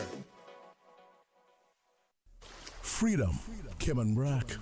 Freedom, Little Cayman. Soft breezes, blue waters, no traffic. Unwind and rejuvenate your mind, body, and soul. Sister Island Staycations, a taste of freedom. Discover all that our sister islands have to offer. This spring, say hello to Los Angeles. Explore foodie havens, local markets, art exhibitions, cultural shows, theater, you name it. Getting to LA is easy with 2 non-stop flights weekly aboard Cayman Airways. Midweek airfares are now on sale from just $410 CI round trip. Some conditions apply. Check out our socials for more inspiration and visit CaymanAirways.com to book. Sale ends February 14th. Now is the time to see LA your way. Find your dream car with a Cayman National Vehicle Loan. Enjoy 100% financing, up to 8-year repayment, and a 7% fixed interest rate for the first 5 years. For eco-friendly cars, we'll waive your commitment fee. This only applies to new vehicles. Call 949-8300 or email lending@caymannational.com today.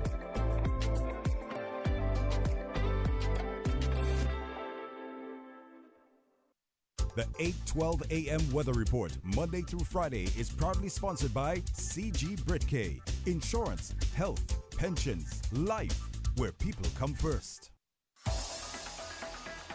Radio Cayman's Talk Today.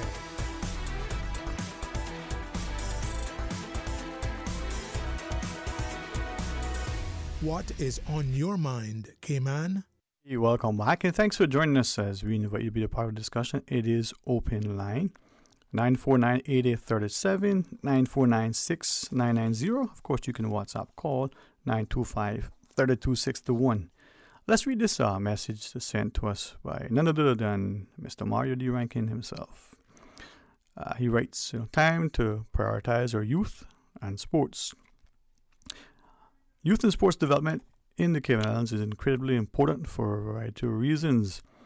He writes, not only does it provide young people with the opportunity to lead active and healthy lifestyles, but it also helps to create a sense of community and pride in our nation's athletic achievements, especially recently in the last few years where we've seen top-level performances in swimming, Major League Football, and in international golf tournaments, along with water sports events like Jutta Around Cayman, that showcases professional riders from overseas that have world championships titles that our local riders compete against, and one tells us that our talent is real.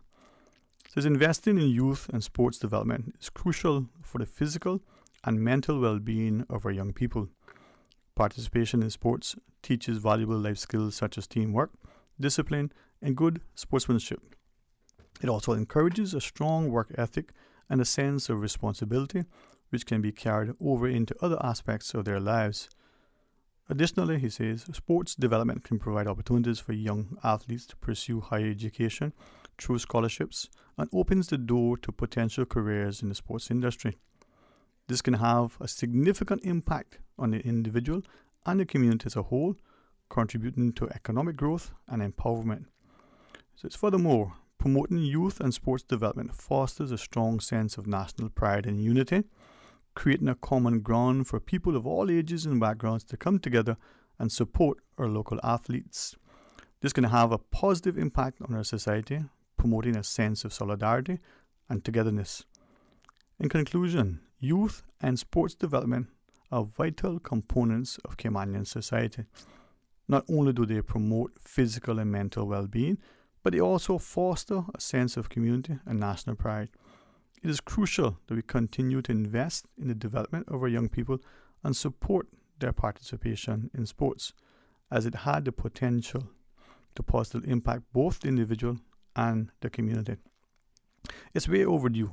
Now is the time to prioritize our future generations athleticism to help them get to the next level. No more wasted talent in the Cayman Islands. And that was, sent, penned, written, and submitted by Mr. Mario D. Rankin. And he is, absolutely correct. If we can do that, not only that student that may, demonstrate a strong prowess in athletics, can also be one who does well in academics and perhaps, in the arts as well. But it may be just one of the three, maybe two. But if we provide opportunities, they can get a chance to, at the very least, pick one or two or all three, or at least discover the area in which there may be a greater interest or propensity. Last evening, I attended a function hosted by the Honorable Premier and Minister of Education for the Government High School Scholar Award. It was a reception. Miss Leon was given the ceremonial check for 100,000 CI dollars to help fund her tertiary education. The Honorable Premier, issued the challenge not only to continue on to the graduate and postgraduate and doctoral level, whether that is in research or otherwise, whether you become a medical doctor. And when, our scholars return, that our government departments and by extension our private sector ensure not only is there meaningful employment, but there is that training and development, positioning, our young people so that as they take up the mantle, they become very instrumental in the running and functioning of our government and our private sector. I remember my first interview when, I returned from school. You're given, a chance to be employed within government, recognizing, I believe it was still that case back then. I don't think it's still the same now. You were bonded to government for the duration of time equivalent to your scholarship. Now, some may have seen it as I did. You guaranteed a level of employment. Some may have seen it to be just that. Because of the word, you're bonded as this compulsory thing that had a negative connotation. Now, as I remember sharing in that interview, a view that I've certainly opened for either people to correct or to guide and to nurture. If a government is unable to attract and retain its best and brightest, then the private sector will be by default positioned to outmaneuver, out-negotiate, out-navigate the public sector. You allow the analogy, you got two football teams, a team of excellent professionals who know the game inside and out. They won multiple World Cups and every championship possible. And then another team who not quite sure, what sport they're playing. Absolutely clueless. They don't know what to do. They don't know the rules. They don't know what the pitch looks like. They've never been in the stadium. What do you think is the chance of that team beating the other team? Now, that was as, wide and varied as I could paint it. But if we have a case where the public sector does not have that level of talent and there's a negotiation, could the government be caught flat-footed? If there isn't anything now, I think in the Cayman context, two things are evident. One, we have people who feel a calling. It's not just a career. They have a calling. They're public servants at heart, and they work for the public sector because they feel that's their way to contribute their time and their talent to the betterment of society. But secondly, in years we've had a public sector recognizing that if we have these competent individuals who are, qualified, experienced, and have the expertise that could go into the private sector, either work for themselves or for others, or leave the jurisdiction altogether and make a lot more money. Maybe we can't match the millions or the billions that they would make, but we can at least provide something that would give them some incentive, some level of willingness to work for the private sector, money payment aside, but instead come to work for the public sector to make that contribution, if not for their entire careers, maybe for a portion of it. So that being something that perhaps was recognized. Now, we can consider the impact of it, and not just the pay, how that may influence the government budget, but what about the performance and the level or lack of accountability, both private and public sectors. Now, where are we in our sort of path of development? We go back to what we read earlier about the country and the democracy and how it goes through these different, sequences, these different phases. We got to recognize that we are probably apt to repeat many of the mistakes of other places if we're not aware of it and take corrective action. We seem to want to shy away from public political discussions. Quincy Brown earlier gave us an insight. And politics isn't just that thing we play in the office to a game of one-upmanship, or we see it in church, or we see it in the PTAs or other organizations. Nor is it just that thing that, where we go to the polls and we vote or we campaign to be elected. But how are we looking at the societal impact of our collective actions, or worse, our inactions? And if we can't openly champion and congratulate people, nor can we not just complain, but question and expect a level of accountability, then where are we? Well, let's take this call. Hey, welcome. Thanks for calling. Good afternoon, Dwayne. Good afternoon to your listeners. And to you. A pleasant, wonderful, excellent day to you. Well, it's always good to call in and chime in on some of the important issues. The two issues I'd like to address. The first is the issue touched on by Quincy Brown. One of the most eloquent people I've ever met. It's no doubt that he's one of the best thespians, put it that way, in the yes. Caribbean. Yeah. Certainly, and a great personality too. Now, you see, he spoke about certain issues relating to the heritage of Cayman, and he said that I think he had stopped celebrating Black History Month and wanted to emphasize more the Cayman aspect of it, which I think is good, although I don't see why you can't celebrate both, but, which is good. But it is also interesting that he went further to say, well, some Caymanians don't embrace their African heritage as much as they might. And I find that to be very, very interesting. And the reason is really not because there's anything wrong with the kids. Children will always behave in a manner that their adults teach them to behave. And they will also be influenced greatly by what they learn in school. Mm-hmm. And from what I've learned from my knowledge of the educational system in Cayman, it doesn't have enough to be able to teach the kids of their heritage, their African heritage, and their European heritage.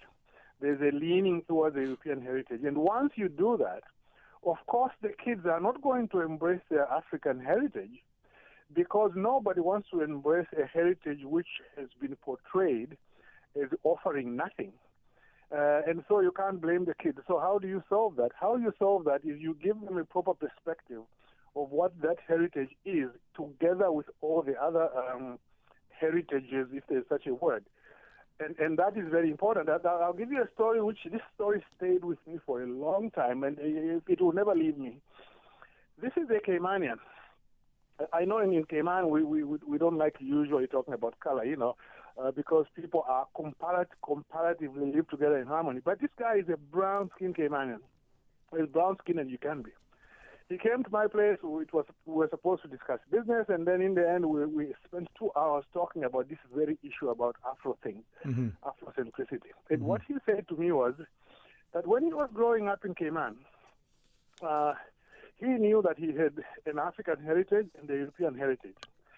And he said when he was growing up, there is a way in which he was always ashamed of his African heritage. And he told me of an incident where he went to a certain public place, and he was with one of these relatives, older relatives from the African side, as dark as you can be. And he said he was so ashamed standing next to this person. He was, say, at that time about maybe 10 or 12. He said he was so ashamed standing next to this person. And it bothered him because that was not the first time, because he always worried about why is it that the other side, there's nothing glamorous about it. And then he said he started then digging on his own. He went to school in Cayman. He started digging on his own. And then he said after he dug and dug, he was amazed what he found out. He told me, he said, do you know what? Do you know there's a book which actually was researched to show that the Africans got to the Americas before Columbus? I said, well, I know that book. And that is today, up to today, he is the most Afrocentric Caymanian I've ever met.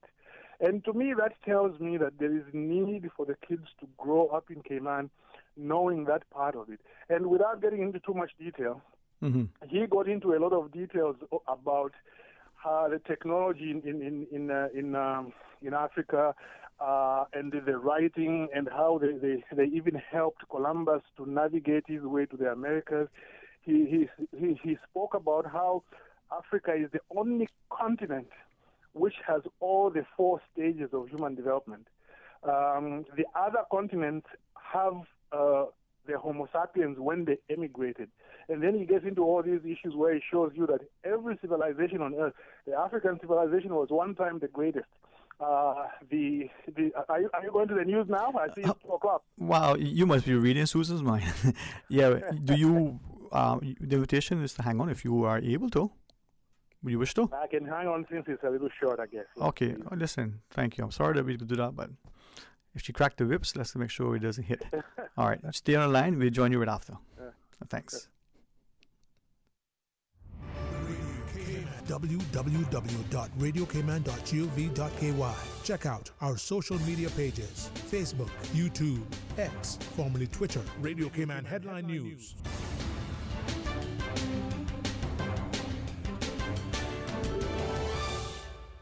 With your latest headlines, I'm Felicia Rankin-Solins. Police arrested a 46-year-old woman at her home Tuesday in Georgetown on suspicion of assault, grievous bodily harm, in relation to an incident which took place on January 28th in Cayman Brac, where one man was stabbed in the chest. In international news, police in Canada are investigating the bizarre theft of a taxidermy polar bear weighing some 500 pounds from a resort near Edmonton. The bear, standing some 12 feet tall, is believed to have been snatched during the cold snap in early January, with temperatures near minus 22 degrees Fahrenheit. It was reported stolen on January 22nd by the operators of the Lily Lake Resort, according to police. The public has been asked to keep an eye out for the giant stuffed bear. Apple's high-priced, high-spec Vision Pro headset will go on sale on February 2nd in the U.S. U.S. customers have been given the option to pre-order the $3,499 mixed reality device from mid-January. After years of rumors during development, the company revealed the device in June 2023. It is the first major new product to be released by the firm since the Apple Watch launched in 2015. These are your headlines. I'm Felicia Rankin-Solins. From Radio Cayman's newsroom, this is Headlines. Radio Cayman's Talk Today.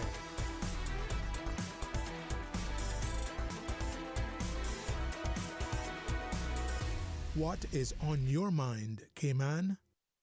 Welcome back, and thanks for Johnson. Thanks to Mr. Billy for hanging on. Really appreciate your kindness, sir, and certainly your insight.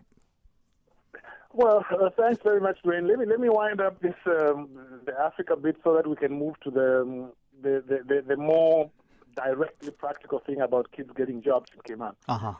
So you see, once kids understand, for example, those who have got an eighth or a quarter of African heritage, once they understand that there is nothing to be ashamed of in terms of being associated with Africa at some level, because Africa has got a proud background, and once they understand that there is something in terms of human development which has always moved around.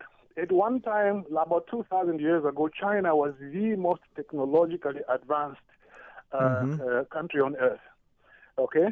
At another time, the Persian civilization was great. And the Indians, chess, which is now associated with the West, chess was invented in India. And then it went to the Persians. The Persians also made it their own. And those two civilizations are the ones actually who invented the numbers, okay, the numbers that are now used. So that once people can understand that each major civilization on earth has had its time, and there is a way in which after a number of millennia, it's like this stage of development moves to another region. And people now are saying that in the next maybe 1,000 years, if we do get there, if the Lord doesn't come before then, they are saying that probably Africa is going to be now coming full circle. And maybe in about 500 years or 600 years, there will be immigration from the United States and from Europe to Africa. Now, when people talk about that today, it sounds like really ridiculous. But I'm quite sure that if you spoke to people 2,000 years ago, 3,000 years ago, to tell them that most people will be going to the United States, they would have said, you are joking. You know, that place is exact. Anyway, let me get to the issue of jobs. Huh? Now, these kids, first of all, they need to be well oriented ideologically. But on top of that, they need now to be given a practical way in which to work in Cayman. You see, I came from a country where you were bonded.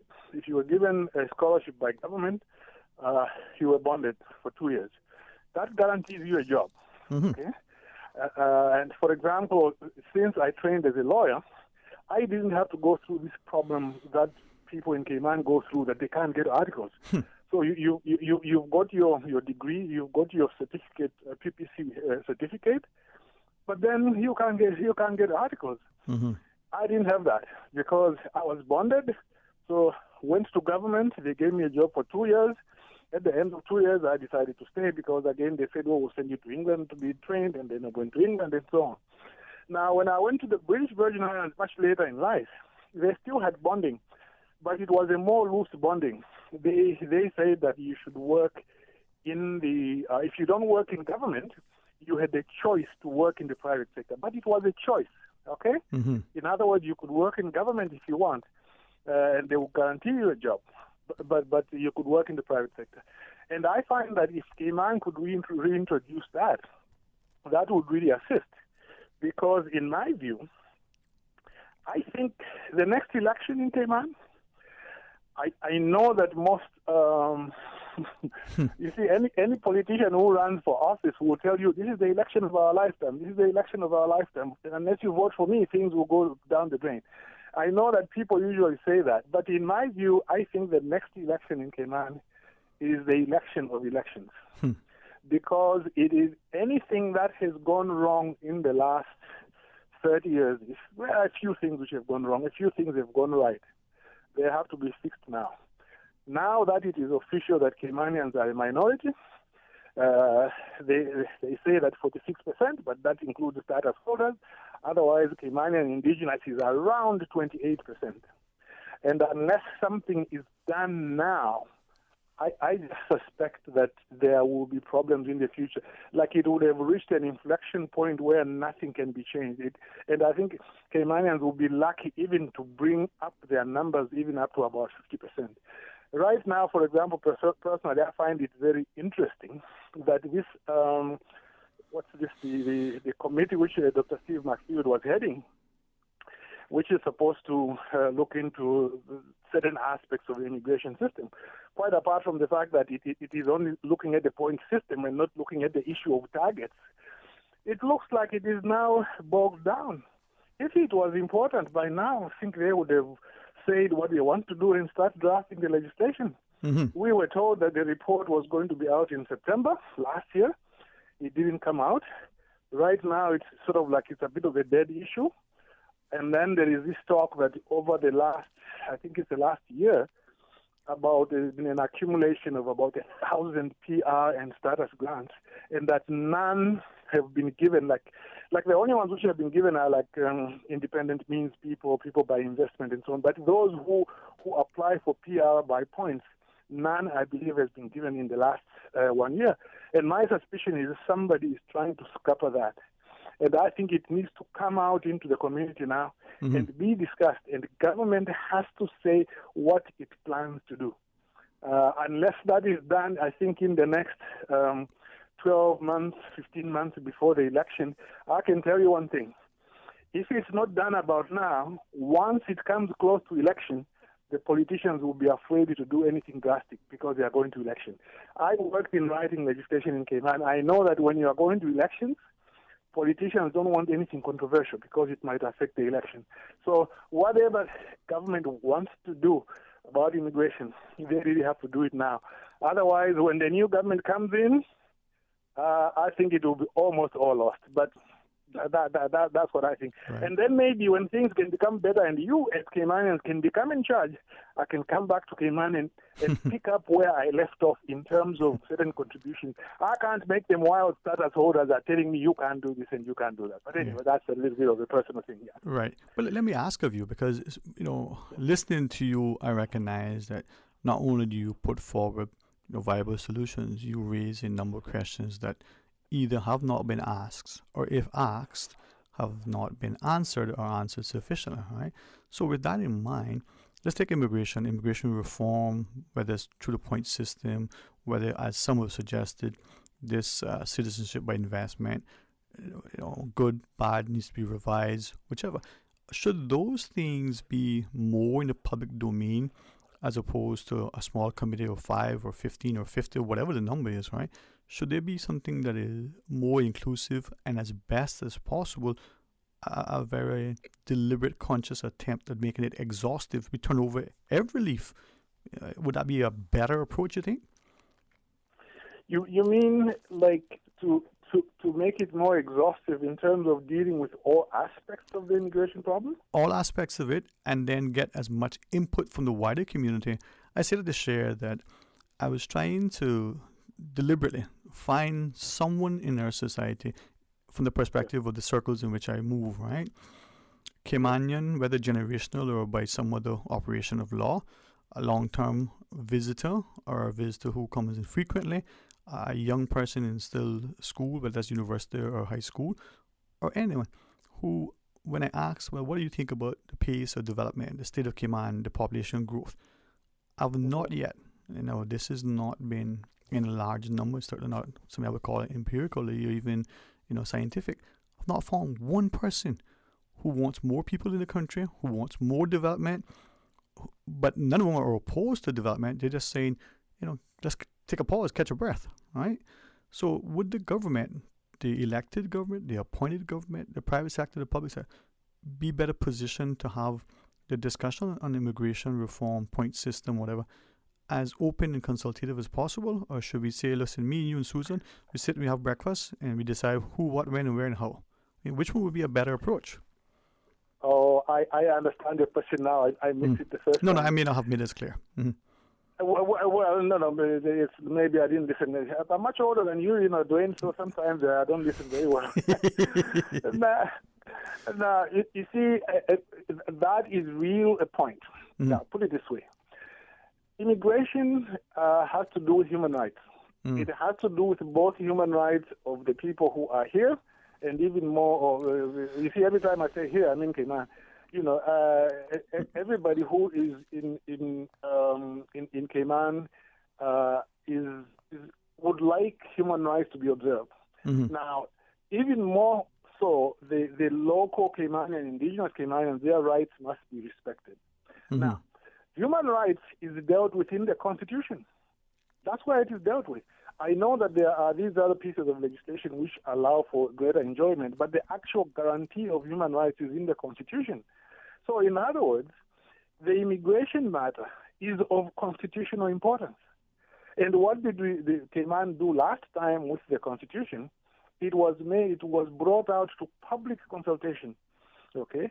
And I know people who are associated with, who were really involved in there, who can even tell you that this here, it says that there should be written reasons given by government institutions. We are the ones who insisted it must be written reasons. So I think that in terms of trying to determine which direction Cayman is going to go in terms of immigration, there must be full public consultation. I think that there should be town halls.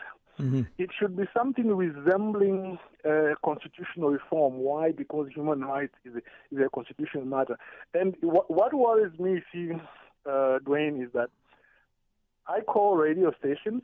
I listen to people I listen to people who talk about the issue. But I find that those issues that those people are talking about are not being dealt with by politicians. It's like we are just speaking in this echo chamber. People know what they want, but there's no politician who will get up there and say that they'll do it. I think I can single out one or two who have come out really positively, and I should give them credit. But I think, yes, there should be broader consultation, because some of the people feel that this committee itself, its terms of reference were too narrow. It was to just talk about the point system. And the assumption is that when the point system is adjusted, they need to reverse some of the things that they are trying to achieve. To be frank with you, I even doubt that it would do so, because it is only a small aspect of the immigration matters. And on top of that, you'll be surprised with legislation. You can make the changes, but unless you've got a way in which you can gauge as to what the response will be, you never know. Right. Because they will always find a way in which they can circumvent it, and then it will fail. And then once it fails, if you don't have targets, you haven't had a very comprehensive review of immigration. It is never, ever going to work. There has to be comprehensive review. The current committee, the terms of reference are too narrow. It won't achieve the ends that people are looking for. Right. Well, I certainly appreciate it. I'm interested in, but I would like to ask maybe two things. Relative to what you were sharing about immigration, the point system, the Constitution, human rights, and the like. First, I would imagine it still exists, I'm told it does, that when you're granted a work permit, whatever that's called these days, it clearly says somewhere in the form, this does not convey any right to citizenship status or anything else, right? So there are those who say under human rights, well, I've been in a country, let's say the Cayman Islands, for 5, 10, 15 years, so therefore I have a right. Presumably our courts have said, well, they have the right to apply. You're here by law, you're here by permission, you have a work permit. Why is that right existing? And then secondly, if a point system is such that, let's assume that maybe the committee now, or some committee is reviewing an application for permanent residency. And when looking at it, the applicant or applicants, maybe jointly, their income levels is such that if they were granted permanent residency or status, it would be highly probable to expect that at some point they're going to go on the doorsteps of NAU or some government entity to say, well, we're Caymanian now, we need assistance with this, this, and this. With those two things, how do we look at that? And do we say that, tenure doesn't convey status? Well, and to me, that's one of the fundamental things that has to be addressed. Now, I can tell you, for example, that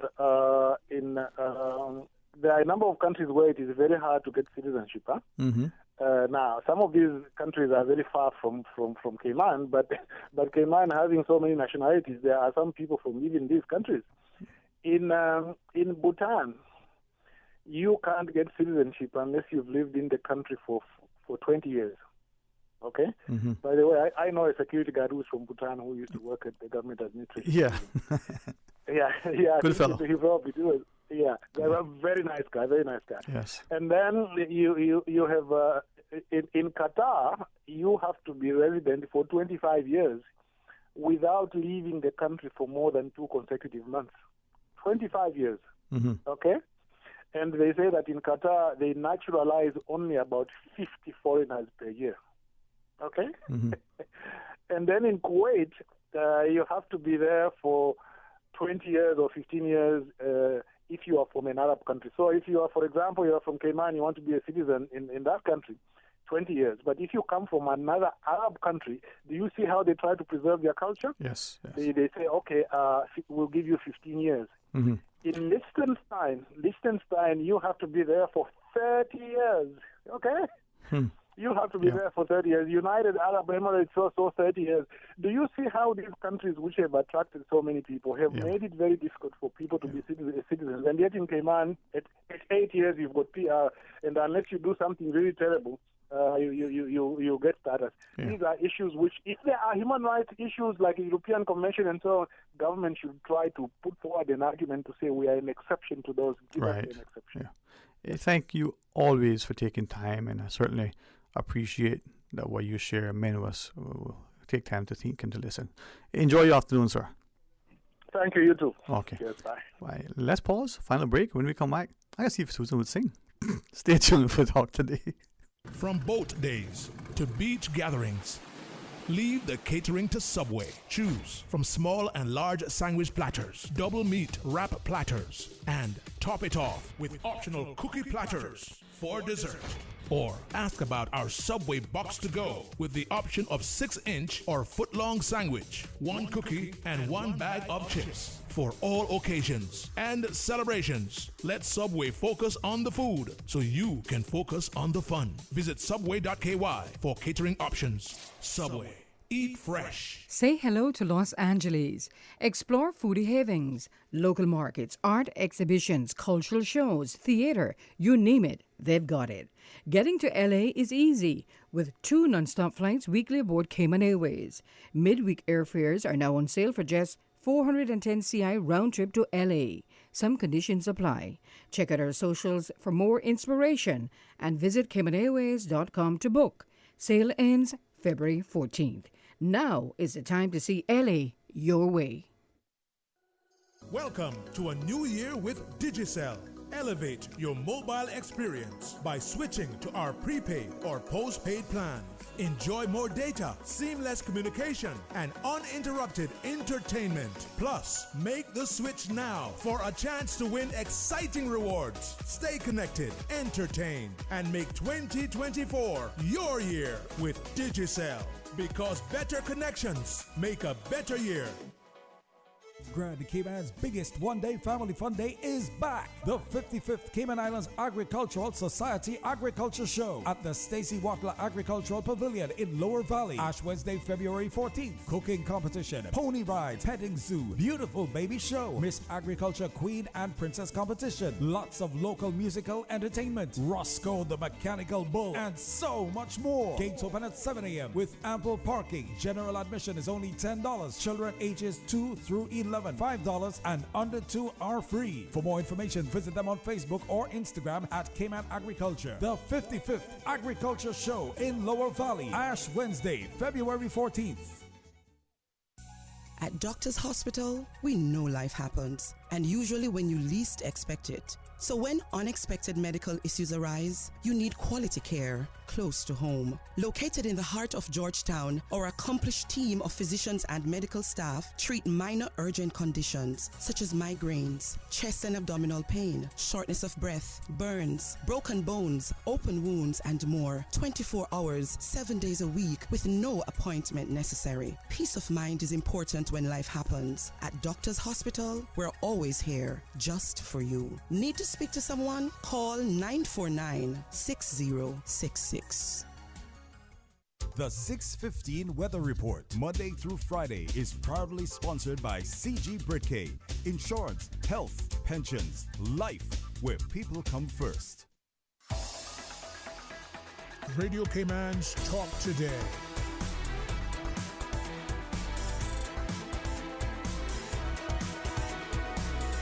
What is on your mind, Cayman? Hey, welcome back, and thanks very much for joining us. And we certainly want to invite you to be part of, not only Radio Cayman's Talk Today program tomorrow, but join me start kind of for the record in the morning. A wonderful way to start your day and to be engaged, in particular when Dr. Steve McField can join him whether in the studio or his, informative and engaging calls. I say that to share that I like the caller last. There's a knowledge and experience and expertise is being conveyed, but you can hear a person who navel string maybe buried somewhere, but perhaps his heart is for Cayman and its people. And as he talked about looking at immigration, reminding us as he closed out that there are many countries for whom citizenship, those are independent nations, so for whom citizenship is not only about ensuring that it maintains its history, its heritage, its culture, its particular approach to the way it looks at its populace, but to invite people to demonstrate that if they want to be a part of the country, there is a submission, commitment on their part. Take a few other countries in this part of the world, whether in South America or Central America, that say, listen, we're going to offer you citizenship to our country. With that citizenship, you have to demonstrate a certain level of commitment, financial investment.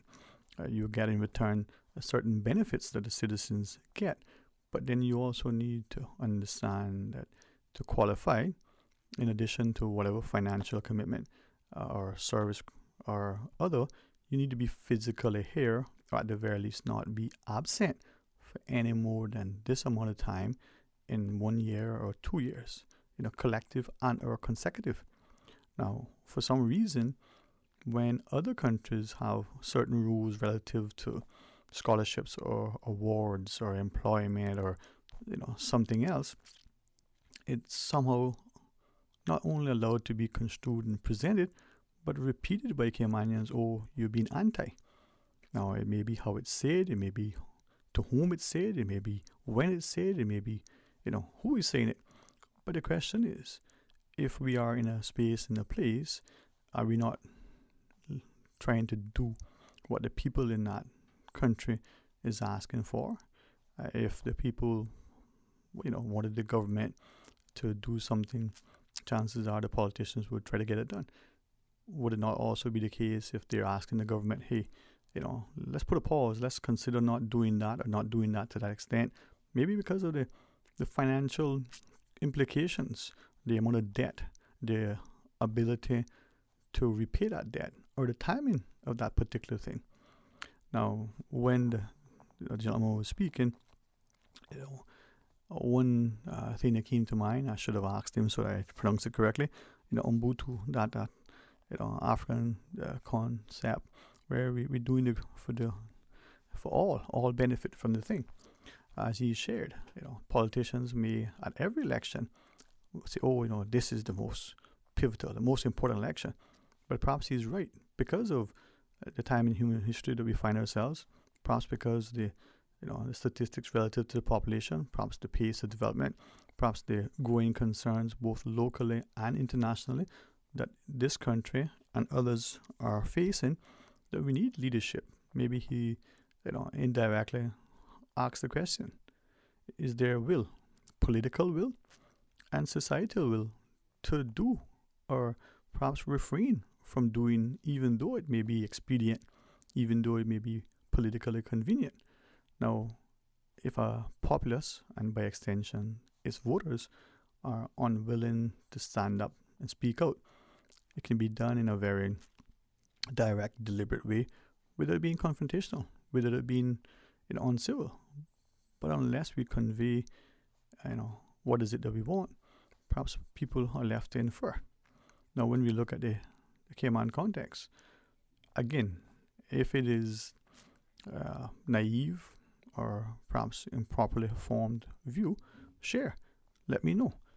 But if we don't come together, we read something earlier that talked about, the development, as Mr. Mario Rankin shared, of the youth and the sports, and he talked about bringing the country together through sports, that unification. We all live and work here. Our objective initially might be to make as much money, whether we're a person who is considered Caymanian, however that's defined, or we might be someone who is here on a work permit, seconded from an overseas office, attached to government through some other entity. And we may decide after a while, what, it's not a bad place, I actually like it, I might want to stay. Not only should it be a path to remaining legal in the country, but while we're here, from the very first day, the first week, the first year, what can we do to contribute? Not just only by, volunteering through your organization or joining a service club or being a part of a charity, but by being a law-abiding citizen, by recognizing that through your positive example, for instance, calling out people who seem to just take their dogs without the proper leash and muzzle and let them do their business without concern for others who come after walking, riding, or running, or how we dispose of a litter, or adopting, developing good social programs through volunteering, mentoring, and the like. A country, should look after each and every member and not allow one citizen to, be neglected. And in a country as small as Cayman, there are many who would say the solutions are right before us. The problems can be solved. Is there that will, that economic, political, societal will to do the right thing? Well, maybe there is. Maybe there's not enough of us. Maybe we're all clamoring for fame and fortune, and we believe that tomorrow we'll be able to do. But what does it say? Why put off tomorrow what you can do today? Well, let's do it. Let's do it together.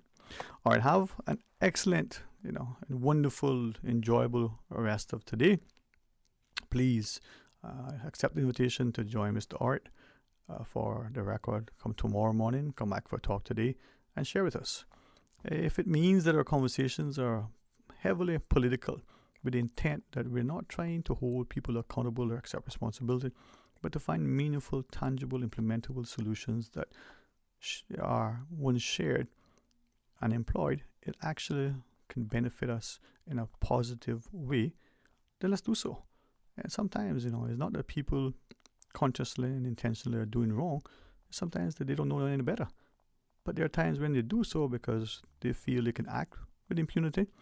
They believe that in the absence of someone calling them out, then it must be acquiescence. Hey, some people are of the view that it's easier to ask forgiveness than permission. Sometimes they need to be reminded that there's a level of responsibility and accountability. And until and unless that happens, they may truly act the way they do. Well, a lot more can be said, but the question is, who's going to say it? And as it's always been sort of, assigned to Robert F. Kennedy, if not now, when, if not me, who? Well, ask yourself. Until tomorrow, my friends, be blessed.